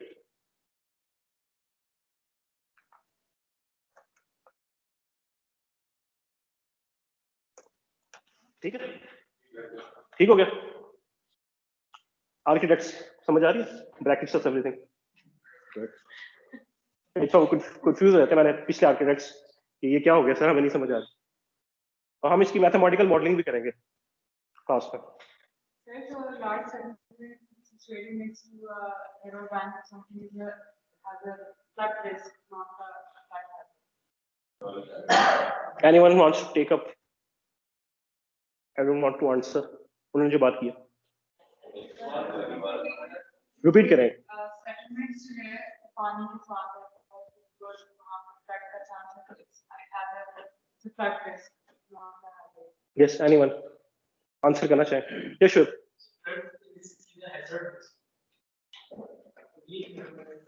आप जो बात कर रहे हैं ना, कोई करीब है कोई दूर है, वो एक्सपोजर का कैरेक्टरिस्टिक है, एक्सपोजर का इंडिकेटर है। ठीक है, हैजर्ड भी होगा, हैजर्ड भी होगा। जब दोनों का, जब तक डैमेज कॉज नहीं होगा तब तक रिस्क नहीं बनेगा। और डैमेज कब बनेगा? इन इक्वेशंस की वजह से बनेगा, इस इक्वेशन की वजह से।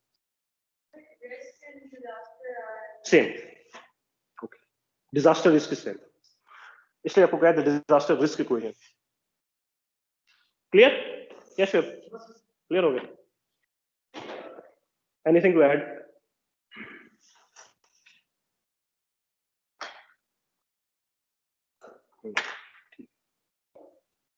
मैं सबके नाम रिकॉल कर रहा था, मुझे आप जितने बैठे हैं सबके नाम याद हैं।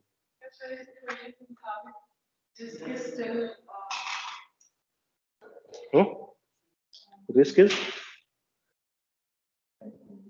नहीं, कोई सवाल ओपन नहीं, इट्स गुड टू क्वेश्चन। जब तक क्वेश्चन नहीं करेंगे, इंक्विजिटिव माइंड नहीं आपको होगा, आपको अंडरस्टैंडिंग नहीं होगी। एंड यू, और एक और बात मैं अपने स्टूडेंट्स को कहता हूँ, आर्ग्यू विद अस, आर्ग्यू करें मेरे साथ, आप भी क्लियर होंगे, मैं भी क्लियर होऊंगा। जब तक आप आर्ग्यू नहीं करेंगे किसी के साथ, आपको अंडरस्टैंडिंग डेवलप नहीं होगी। आप face, don't accept anything on face value, that is a research. You have to be skeptical about everything. आप हर चीज, जो चीज मुझे भी कहता है ना ये इस तरह होती है, मैं कहूंगा एविडेंस लाए तो मैं मानूंगा, फिर लोग कहते हैं खपती हो गया थोड़ा सा, तो अलग बात है। लेकिन दे बिकम वेरी सेंसिटिव कि क्या सच है क्या झूठ है। So you try to question, so it's fine. क्या आपके ज़हन में क्या क्वेश्चन आ रहा है? जी,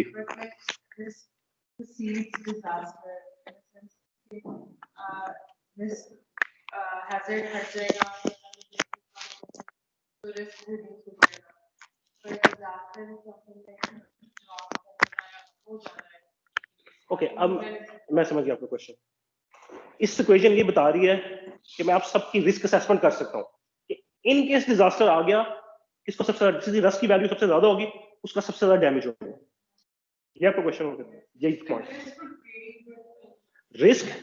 रिस्क वेरी कर जाएगा। अगर तो मेरे पास डाटा इतना ज्यादा लिया हुआ मैंने एक्सटेंसिव, तो जिसकी मैंने रिस्क असेसमेंट करते हैं किसी एरिया की, तो मुझे रिस्क असेसमेंट चल गई कि जी ये 3-4 स्टूडेंट ज्यादा रिस्क पे हैं, ठीक है, तो मुझे पता है कल को अगर पेपर में टफ बनाऊंगा तो सबसे ज्यादा ये लोग सफर करेंगे, क्योंकि इनकी कैपेसिटीज नहीं है, ये क्लासेस में नहीं आए, इन्होंने क्लासेस ऑनलाइन ही ली, इन्होंने, तो ये एक्सपोज नहीं हुए मेरे साथ, उनकी वल्नरेबिलिटी ज्यादा हो गई, और कल को पेपर में they will be more at, they are more at risk, और पेपर उसको साबित कर लेगा कि ये अनलेस एंड अनटिल वो कैपेसिटीज ना बढ़ा दें, व्हाटएवर।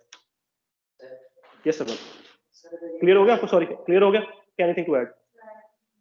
जैसे मैंने भी एक बात की, पानी वाली के अगर फ्लड आता है तो सर इसमें रिस्क जो होगा वो वेरी करेगा। आपकी पॉइंट था कि अभी पानी वगैरह एग्जिस्ट कर रहा है, लेकिन अभी वो इंटरेक्शन नहीं हुई, राइट? फ्लड हैजर्ड है, इंटरेक्शन हो गई और डैमेज हो गया तो वो डिजास्टर बन गया। अगर मैंने रिस्क असेसमेंट की हुई है मुल्तान सिटी की, जो पानी के बिल्कुल इंडस्ट्री के साथ है मुल्तान, रिस्क असेसमेंट की हुई है, मुझे पता है कि मुल्तान में कौन से एरिया रिस्क पे ज्यादा, कौन से एरिया कम रिस्क में, कौन से ज्यादा है। तो कल को सलाब आता है तो जो रिस्क वाले एरियाज होंगे वहां मैं ऑपरेशन स्टार्ट करूंगा सबसे पहले लोगों को रेस्क्यू कर, क्योंकि वहां सबसे ज्यादा डैमेज और लोगों को नुकसान हो रहा है। क्वांटिफाई, हम वो पहली बात कर रहे थे, कॉन्सेप्चुअल बात कर रहे थे, हम थोड़ा सा क्वांटिफिकेशन की तरफ जा रहे हैं। यस, हाँ, गुड पॉइंट, समझ आ रहा है? इसकी क्वांटिफिकेशन पे अभी ना जाए, हमारे पास रिस्क असेसमेंट का पूरा लेक्चर होगा, don't worry. Yes,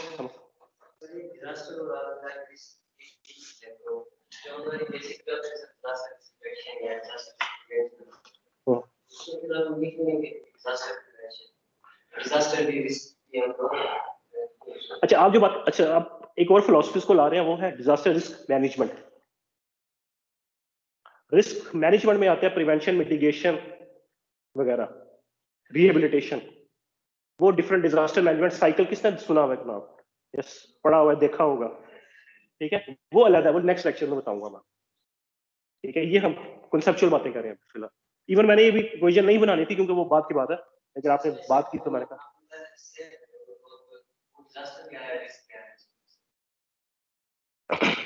risk assessment before a disaster करते हैं, ठीक है?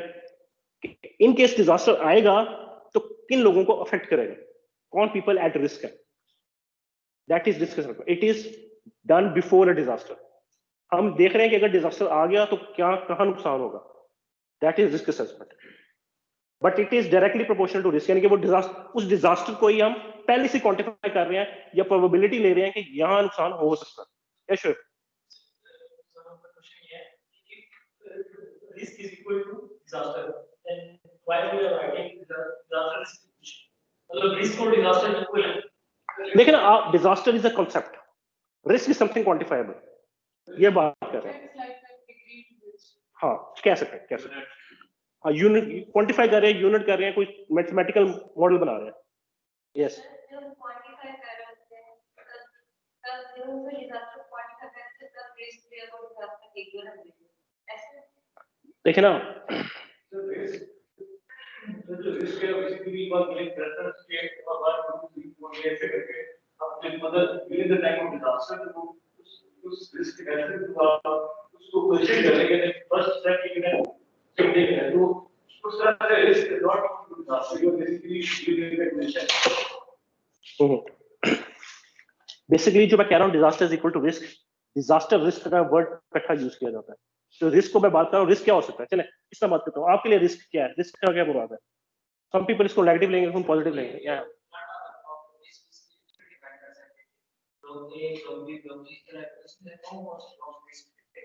ये चीज हाँ, डिजास्टर का अंदर रिस्क आ रहा है इस तरह याद करो। हाँ, आप क्वांटिफिकेशन में ना पढ़े disaster is equal to 1 then risk is also equal to 1, उस पे ना पढ़े। डिजास्टर इज अ वर्ड और रिस्क इज समथिंग क्वांटिफाइबल। अब ये कह रहे हैं जिसका डिग्री, आपकी डिग्री है, दैट इज डिजास्टर, और जीपीए इज योर रिस्क, ठीक है? वो समथिंग क्वांटिफाइबल है, degree is not quantifiable, degree is a concept. इस तरह बात ले रहा हूँ एग्जांपल। रिस्क में हम हमेशा होते हैं, रिस्क हमेशा होता है, रिस्क जीरो नहीं हो सकता, रिस्क जीरो नहीं हो सकता। उसमें हम हमेशा रहते हैं जब तक डिजास्टर ना करे। हाँ हाँ, उसमें हम रिस्क सोसाइटी में रह रहे हैं। Clear? Intensive risk, it is basically high frequency mid level damage. ऐसे कौन से डिजास्टर आते हैं जो फ्रीक्वेंसी में ज्यादा होते हैं लेकिन डैमेज कम करते हैं? मसलन रेनफॉल्स, फ्लड्स आ रहे हैं, रेगुलर आ रहे हैं, हाई बड़ी फ्रीक्वेंसी से आ रहे हैं, लेकिन डैमेज कम कर रहे हैं, ठीक है? That is intensive risk. Then is your extensive risk, low severity and high damage, earthquake, low frequency लेकिन डैमेज बहुत ज्यादा करते हैं, वो एक्सटेंसिव रिस्क है। ओके, दो डिफरेंट कॉन्सेप्ट रिस्क में भी है, इसमें इसकी क्वांटिफिकेशन में आ जाएंगे, कॉन्सेप्चुअली डिफरेंट है। Okay, it is no difference between intensive and risk. अच्छा, ये देखें, ये इसकी क्वांटिफिकेशन एक कुछ लोगों ने करने की कोशिश की है। एक्सटेंसिव रिस्क जहां less than 50 deaths and house destroyed, और इंटेंसिव रिस्क जहां समथिंग, ये क्वांटिफिकेशन की कोशिश की है किसी ने, लेकिन again this is not a standard. अच्छा, एक्सेप्टेबल रिस्क की हम बात कर चुके हैं, something which is acceptable to society. Covid की सिचुएशन है, आप आए हुए हैं, एक्सपोज हुए हैं, लेकिन आपके लिए एक्सेप्टेबल रिस्क है। Acceptable risk is more less related to your belief और योर एक्शंस, इंडिविजुअल एक्शंस के ऊपर होता है। इस टाइम पे खुरम ने मास्क पहना और किसी ने नहीं पहना हुआ प्रॉपरली।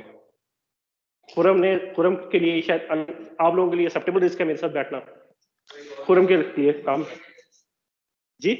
वो आप सॉरी, वो मेरे से दूर भी बैठे हैं। ओके,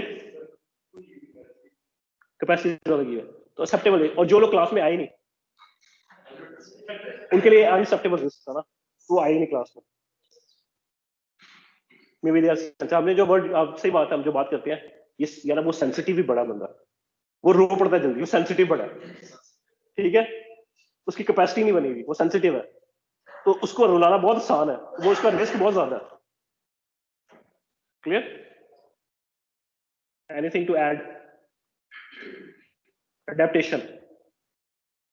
Adaptive capacity की जो हम बात करते हैं कि अपने आप में सिस्टम में इतना एडजस्टमेंट कर लेना कि आपके ऊपर इफेक्ट्स कम से कम हो, दैट इज एडेप्टेशन. डिजास्टर के लिए भी यूज होता है जिसमें आप कह रहे हैं, लेकिन क्लाइमेट चेंज के लिए सबसे ज्यादा होता है. So we must adapt against the climate change. Clear? अच्छा, क्या नहीं समझे? Yes.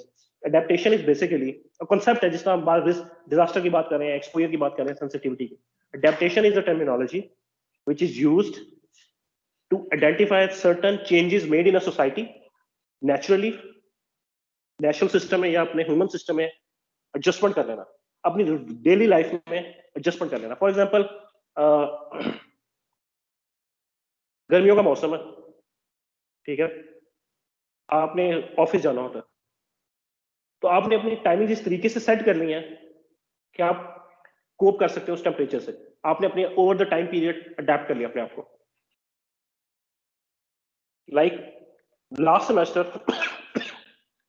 सेमेस्टर मैंने एकदम मुझे ऑनलाइन पे शिफ्ट होना पड़ा, लेकिन अब मैं अडेप्ट कर चुका हूँ ऑनलाइन सिस्टम. मेरे पास मैंने लैपटॉप, ये अपना ये चीजें, वायरलेस, ब्लूटूथ, ये सारी चीजें ली हैं. मैंने अपने आप को अडेप्ट कर लिया इस सिस्टम के साथ, इस कोविड की सिचुएशन के साथ. That is adaptation. अपनी जिंदगी में ऐसी चीजें ले आना. अब फॉर एग्जांपल बांग्लादेश में फ्लड्स बहुत ज्यादा होते हैं, तो उनको पता फ्लड आना ही आना है, तो अपनी उनकी नॉर्मल बिजनेस रूटीन नहीं होती, वो अपनी कश्तियां निकाल लेते हैं ऑफिस जाने के लिए. उनके स्कूल शिफ्ट हो जाते हैं, क्लासेस ऑटोमेटिकली टाइमिंग्स लेट हो जाती हैं, ऑटोमेटिकली इतना सिस्टम बन चुका होता है कि सोसाइटी चल रही है, नॉर्मल फंक्शंस.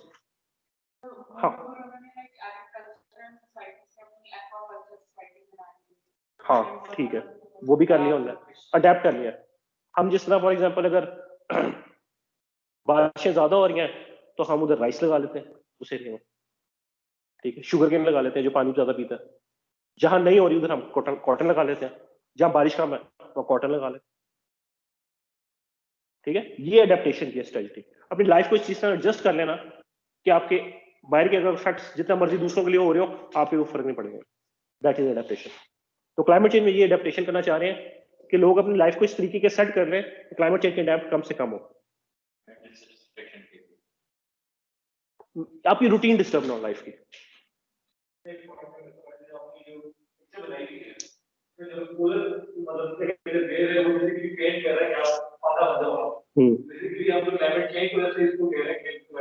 अडेप्ट कर लो सिस्टम के साथ. ठीक है, clear? Shiv, resilience,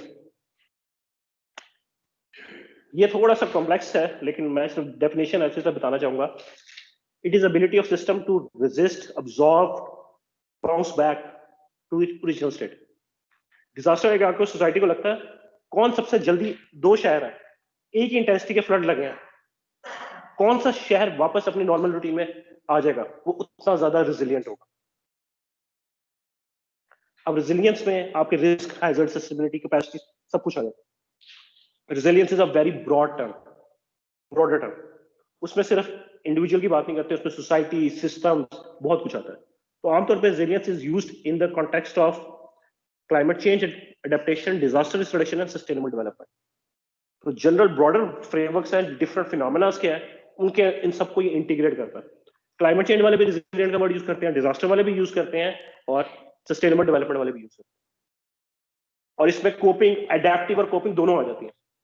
resilience is a very broad term, आजकल जो बड़ी कॉमनली यूज होती है. क्लियर? Resilience, yes.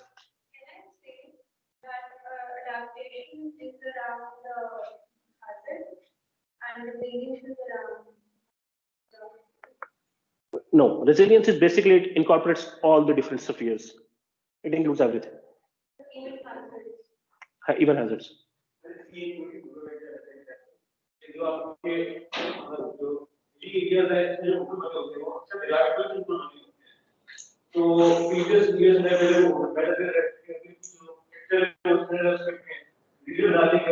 वो रेजिलियंट नहीं, उसको रेजिस्टेंट कहेंगे.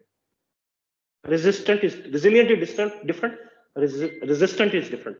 जो आप अर्थक्वेक रेजिस्टेंट स्ट्रक्चर बनाते हैं, अर्थक्वेक रेजिलियंट स्ट्रक्चर नहीं बनाते।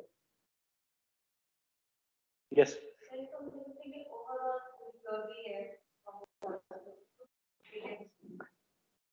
यस, यू कैन से कि जिसकी क्विक रिकवरी, जो वापस नॉर्मल रूटीन में जल्दी आ जाए, इसका रेजिलियंस मतलब bounce back to the original state.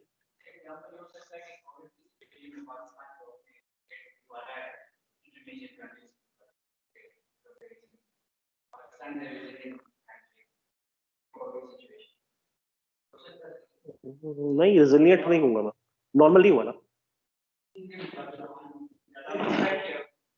relative to them. Okay, we can say, but resilient is again a broader thing. उसमें institutions, society, systems बहुत कुछ आता है। आपकी बाकी सिस्टम नॉर्मल में वापस नहीं आए, काफी चीजें आपकी नहीं आई वापस। याद होता है कि मैं आप सारे फेस टू फेस बैठे होते, उस टाइम लेक्चर हो रहा होता, फिर मैं कहता रेजिलियंट है, हम वापस आ चुके हैं, जल्दी आ गए, मैंने अपने आप को अडेप्ट कर लिया सिस्टम के साथ, but we are not resilient. मतलब डैमेज से हम वापस जल्दी आ जाते। जिस तरह उन्होंने रिकवरी की बात की है, हम अपनी नॉर्मल रूटीन में वापस आ जाते हैं। पहले तो हम करते हैं रेजिस्ट, अगर रेजिस्ट नहीं कर पाए तो अब्सॉर्ब कर लेते हैं, मैनेज कर लेते हैं और वापस आ जाते हैं। सो रेजिलियंस में 3-4 वर्ड आते हैं, रेजिस्टेंस, ये कोपिंग है एक तरह के, एब्जॉर्प्शन, कैपेसिटी, ठीक है, accommodate, adaptation, recover. Yes resist or recover, ये तो आप तब करते हैं ना जब डिजास्टर हो जाता है, तो आप उसके बाद डिजास्टर होने के बाद आप how you bounce back। The thing is, जो resilient society का वर्ड होता है, resilient cities का वर्ड हम यूज करते हैं, वो ये होता है कि सिटी इस तरीके से डिजाइन की जाए, डिजास्टर अगर आए भी ना तो सिटी वापस नॉर्मल रूटीन पे आ जाए।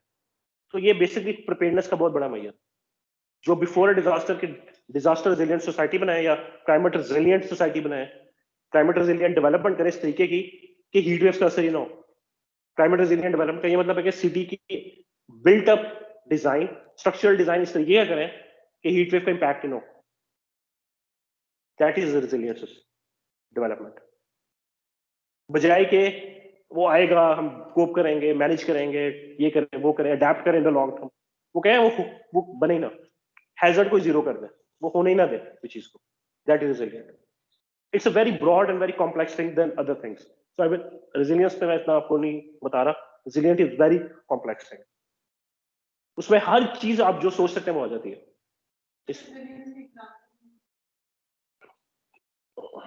रेजिलियंट की एग्जांपल किस चीज के साथ?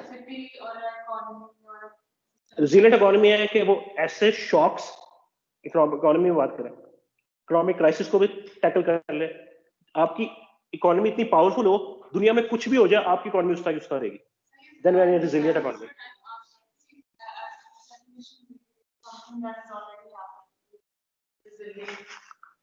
ओके,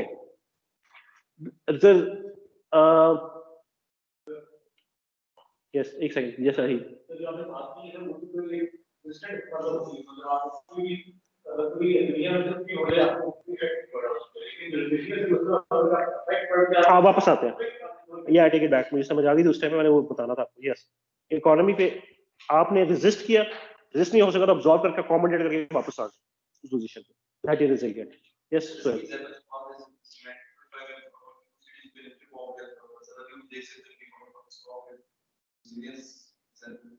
देखिए, रेजिलियंस अगेन मैं बताऊंगा, इट्स वेरी कॉम्प्लेक्स थिंग। वो जो आप बात कर रहे हैं ना, उसमें बहुत फैक्टर्स इन्वॉल्व है, उन्होंने इतनी जल्दी रिकवर नहीं किया तो हम रेजिलियंट नहीं कह सकते। हाँ, अब कोई अगर अर्थक्वेक आता है और हम फौरन वापस आ जाते हैं उस एरिया में, वापस अपनी नॉर्मल रूटीन में आ जाते हैं, that is then resilient.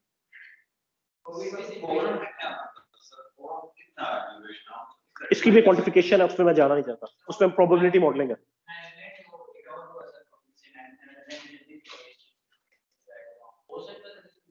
Okay, yes, you can से एक कोविड पूरी दुनिया में फैला है, उन्होंने बहुत जल्दी रिकवर किया, that is resilient, normal routine पे आ गया वापस।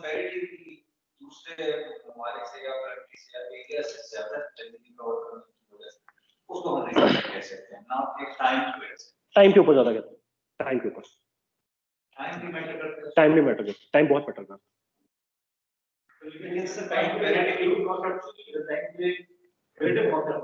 लेकिन ना मैं इसकी जब उसमें जाना ज़्यादा डिबेट में रेजिलियंस की क्वांटिफिकेशन पे आप लेकर जाना चाह रहे हैं उसमें मैं जाना नहीं चाह रहा that's not going to that's very complex तो रेजिलियंस इज बेसिकली टर्मिनोलॉजी में उसमें आप ये conceptually अंडरस्टैंडिंग ये डेवलप करें अपनी कि resilience is a term which absorbs which resist first external shocks को जो रेजिस्ट करेगा रेजिस्ट नहीं कर पाया तो अब्सॉर्ब कर लेगा अब्सॉर्ब हो जाएगा अडेप्ट कर लेगा और अगर अडेप्ट भी नहीं कर पाया तो जल्दी से रिकवर हो जाएगा that is resilience external shock आप कुछ भी हो सकता है हम तो नेचुरल हैजर्ड की बात कर रहे थे ना एक्सटर्नल शॉक्स कुछ भी हो सकता है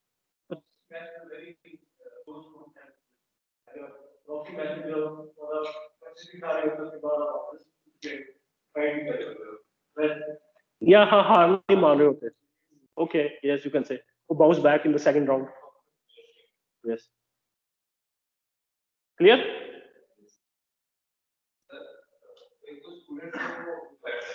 वो का लेक्चर खत्म हो गया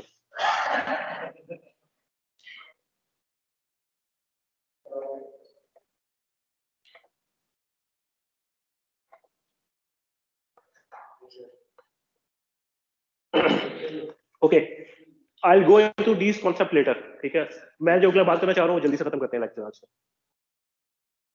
डिजास्टर आर सोशल कॉन्स्ट्रक्ट्स ठीक है hazards are environmental processes and disaster are social because it is caused by society ठीक है जो चीज आपकी सोसाइटी को डिसरप्शन करे that is a disaster normal routine को खराब करे that is disaster so disaster are not natural या socially constructed clear disaster caused by vulnerabilities लोग कहते हैं हैजर्ड की अर्थ की वजह से डिजास्टर हुआ नहीं disaster caused bye vulnerabilities. Disasters are slow onset. Disaster एकदम हो जाते हैं कि आस्ता आस्ता होते हैं? Disaster isn't always social. Okay, then what? So, previously discussed case example maybe meteors.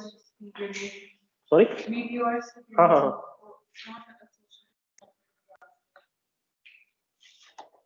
ठीक है हम जो बात कर रहे हैं ना एक्स्ट्रा टेरेस्ट्रियल की इसको वर्ड यूज करते हैं उसके लिए एक वर्ड है हैजर्ड मेरे ज़हन में आ रहा वरना तो लेट्स सी सोसाइटी उधर एग्जिस्ट करेगी ना उधर आके एस्ट्रॉइड गिरेगा देन इट्स अ डिजास्टर अगर सोसाइटी उधर नहीं होगी जितने मर्जी एस्ट्रॉइड गिरते रहे कोई फर्क नहीं पड़ेगा disaster is socially constructed society की वजह से होते हैं I didn't get your point क्या मतलब देखिए ना मेट्रॉइड आके गिरा है डिजास्टर कब बनेगा सोसाइटी में जाके लगेगा हाँ तो सोसाइटी उसके रास्ते में है ना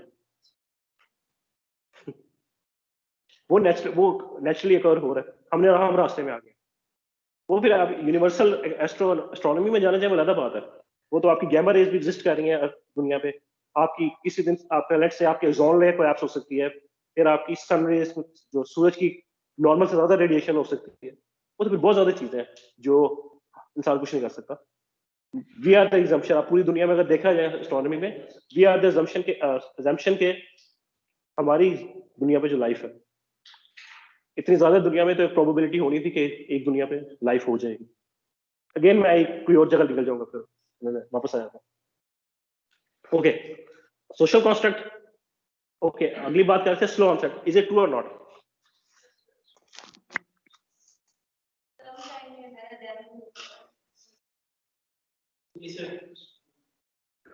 Anyone? Yes, sir. Can it be fast onset?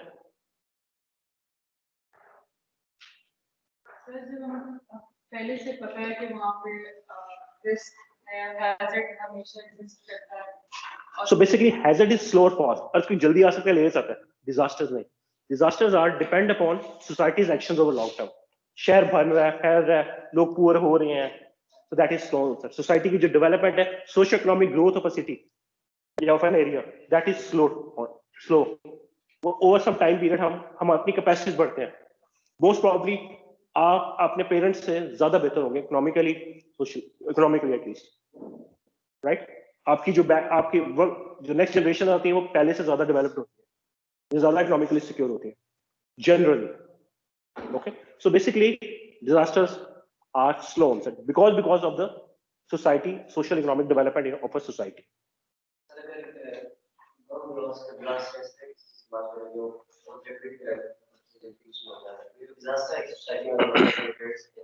हाँ, मैं मैन मेड डिजास्टर के भी जा रहा हूँ. वो एक उसकी जो क्वांटिफिकेशन है या उसकी जो कंसेप्ट है उसके स्लाइटली डिफर करते हैं, slightly differ in terms of hazard assessment. हम अर्थक्वेक हैजर्ड असेसमेंट कर सकते हैं, फ्लड हैजर्ड असेसमेंट कर सकते हैं, टेररिज्म की हैजर्ड असेसमेंट नहीं कर सकते, वो समथिंग डिफरेंट हो जाती है. वर्ड्स उसके एक जैसे लग सकते हैं लेकिन उसकी मैनेजमेंट, उसका रिस्क रिडक्शन, उसके डायनामिक्स डिफरेंट है. इस चीज से एग्री करेंगे कि नहीं? इस पर हम बात काफी कर चुके हैं. That's it.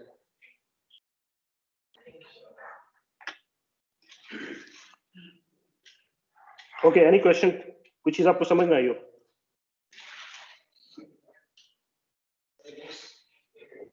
जी हाँ हाँ, क्या? हाँ, तो लाइब्रेरी है ना इधर, या नेट से देखें.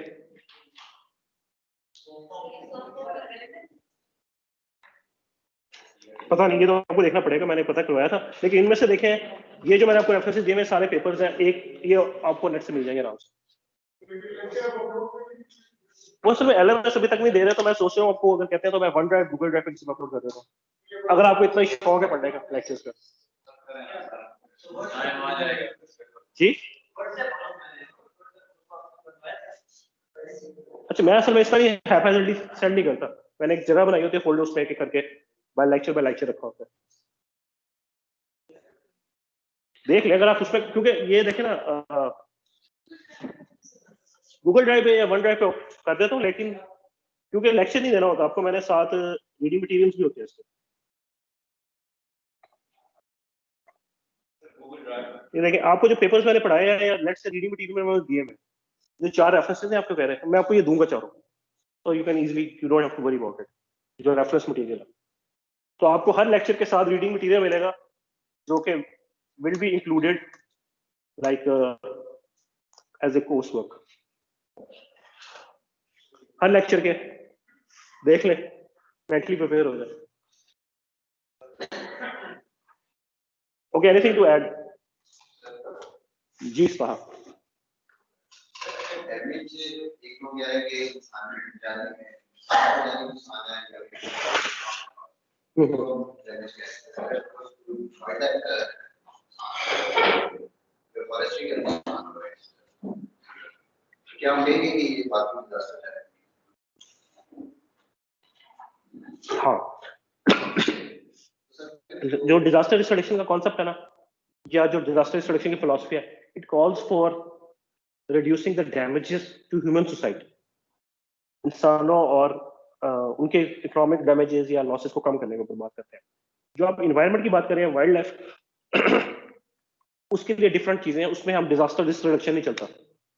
उसमें आपकी आईपीसीसी है, क्लाइमेट चेंज, आपकी ये आ जाती है WWF, आपकी डिफरेंट ऑर्गेनाइजेशन आ सकते हैं. जब डिजास्टर में आती है UNDRR, United Nations office for disaster risk reduction, जिनके कॉन्सेप्ट या जिनकी आइडियोलॉजी को हम लोग फॉलो करते हैं. तो कोई भी ऐसा वाकया जिसमें वाइल्ड लाइफ का नुकसान है उसको बता सकते हैं?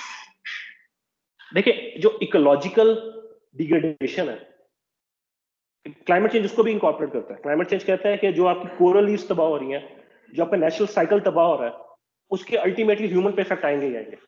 और जब वो इफेक्ट आएंगे तो it may cause a disaster. वो तब डिजास्टर नहीं आ जाता, उसमें फिर एडेप्टेशन, क्लाइमेट चेंज या सस्टेनेबल डेवलपमेंट का वर्ड आ जाता है. डिजास्टर रिडक्शन आ जाता है बड़ा कोपिंग के पॉइंट ऑफ व्यू से, शॉर्ट टर्म या मैनेजमेंट के पॉइंट ऑफ व्यू से, वो शॉर्ट टर्म आ जाता है.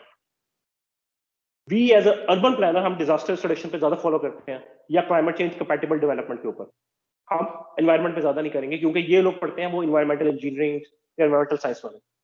वाटर की क्वालिटी क्या हो रही है, डिग्रेड क्यों हो रही है, केमिकल्स और इस टाइप कॉम्पोजिशंस, वो पढ़ते हैं. So we as urban planning are more concerned with saving our cities against certain disasters. Yes, जिस तरह अमेजोन की जो आग लगी थी पिछले साल गर्मियों में, ऑस्ट्रेलिया या कैलिफोर्निया की भी रिसेंटली लगी हुई थी। सो उसने काफी अच्छा स्मोक बनाई रखी है उनके एरियाज में, जिसकी वजह से हेल्थ इश्यूज आए। तो that is again link to disaster, कह सकते हैं इतनी डेथ्स हो रही हैं, लेकिन उसको क्वांटिफाई करना कि जी इसी वजह से हुई है या नहीं, वो समथिंग डिफरेंट है। कोविड की बात करते हैं ना, कोविड हुई, आप में से वल्नरेबिलिटी किसको कहेंगे? कोविड की सिचुएशन में कौन वल्नरेबल, कौन नॉन वल्नरेबल? Not vulnerable. जिसको रेस्पिरेटरी प्रॉब्लम हो, वल्नरेबिलिटी हो, वो वल्नरेबल है। और बच्चे नहीं है ना, बच्चे वल्नरेबल नहीं है। अगेन पुअर की भी नहीं बात हो रही है उस पर। पुअर ज्यादा, मेरे ख्याल में पुअर ज्यादा रेजिलिएंट हो गए, वो हार्डशिप ज्यादा देखी होंगी उन्होंने, वो ज्यादा मे बी रेजिलिएंट हो। यस यस, वो दे आर एक्सपोज्ड। हाँ, इम्यून सिस्टम की बात कर रहा हूँ, वो वल्नरेबिलिटी में आ जाते हैं। इम्यूनिटी के जितने एलिमेंट्स है वल्नरेबिलिटी में आ जाएंगे। सॉरी, सेंसिटिव, अच्छा वल्नरेबिलिटी का मैं वर्ड यूज करता हूँ ना अक्सर, तो I mean sensitivity. When I use vulnerability का वर्ड, मैं सेंसिटिविटी की बात कर रहा हूँ। Exposure is something different. Okay, आप एक्सपोजर की बात कर रहे हैं, वो सेंसिटिविटी है। हाँ, लेकिन वो conceptual अंडरस्टैंडिंग में मसला ना होना किसी को, इसलिए मैं बात कर रहा हूँ। So when I say vulnerability, I mean sensitivity. Clear? Anything else?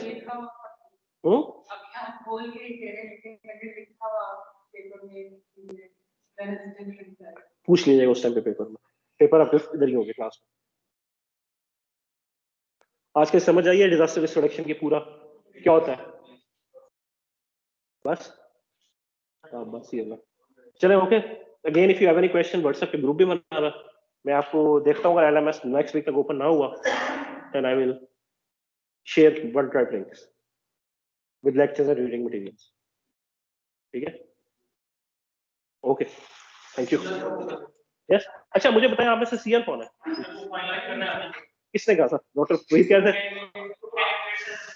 2 candidates हैं, अच्छा कौन कौन?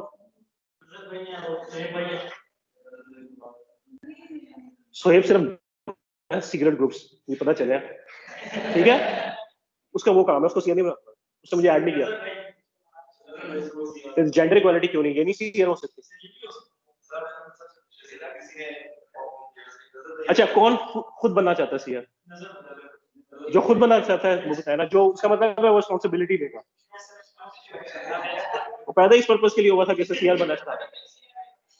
अच्छा, तो नजर, मैं क्लास में कोई अगर कोई इश्यू हो, कोई क्लास जल्दी छोड़नी है, क्लास होनी नहीं होनी, कोई भी चीज का इश्यू होगा, तो मैं नजर की बात से डायरेक्ट कॉल कर सकते हो आप मुझे, ठीक है। और अगर उसके अलावा कोई क्वेश्चन वगैरह करना है तो वो ग्रुप में कोर्स से रिलेटेड करना, तो आप व्हाट्सएप पे मैं जवाब दूंगा आपको। लेकिन उसके अलावा कोई अगर इश्यू है तो वो फिर नजर के थ्रू। आपको ईमेल नहीं आई?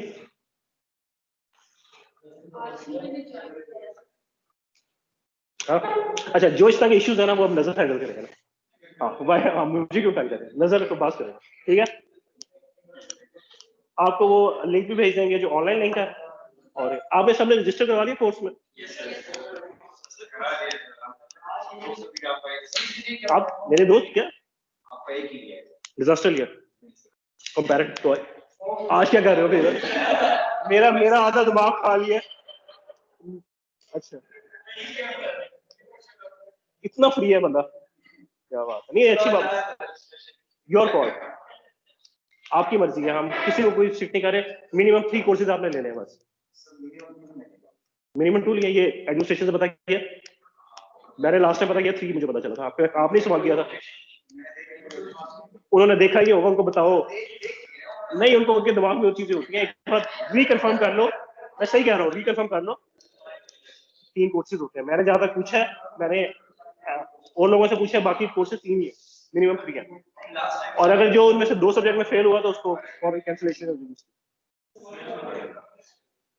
Yes, anything. हाँ, वो अब आपकी, वो जब आप करेंगे तो वो देगा तो मुझे भी बुला रहा, मैं भी आ जाऊंगा। हाँ तो नस से बाहर कर लें, इधर तो वैसे रिस्ट्रिक्शन है सोशल।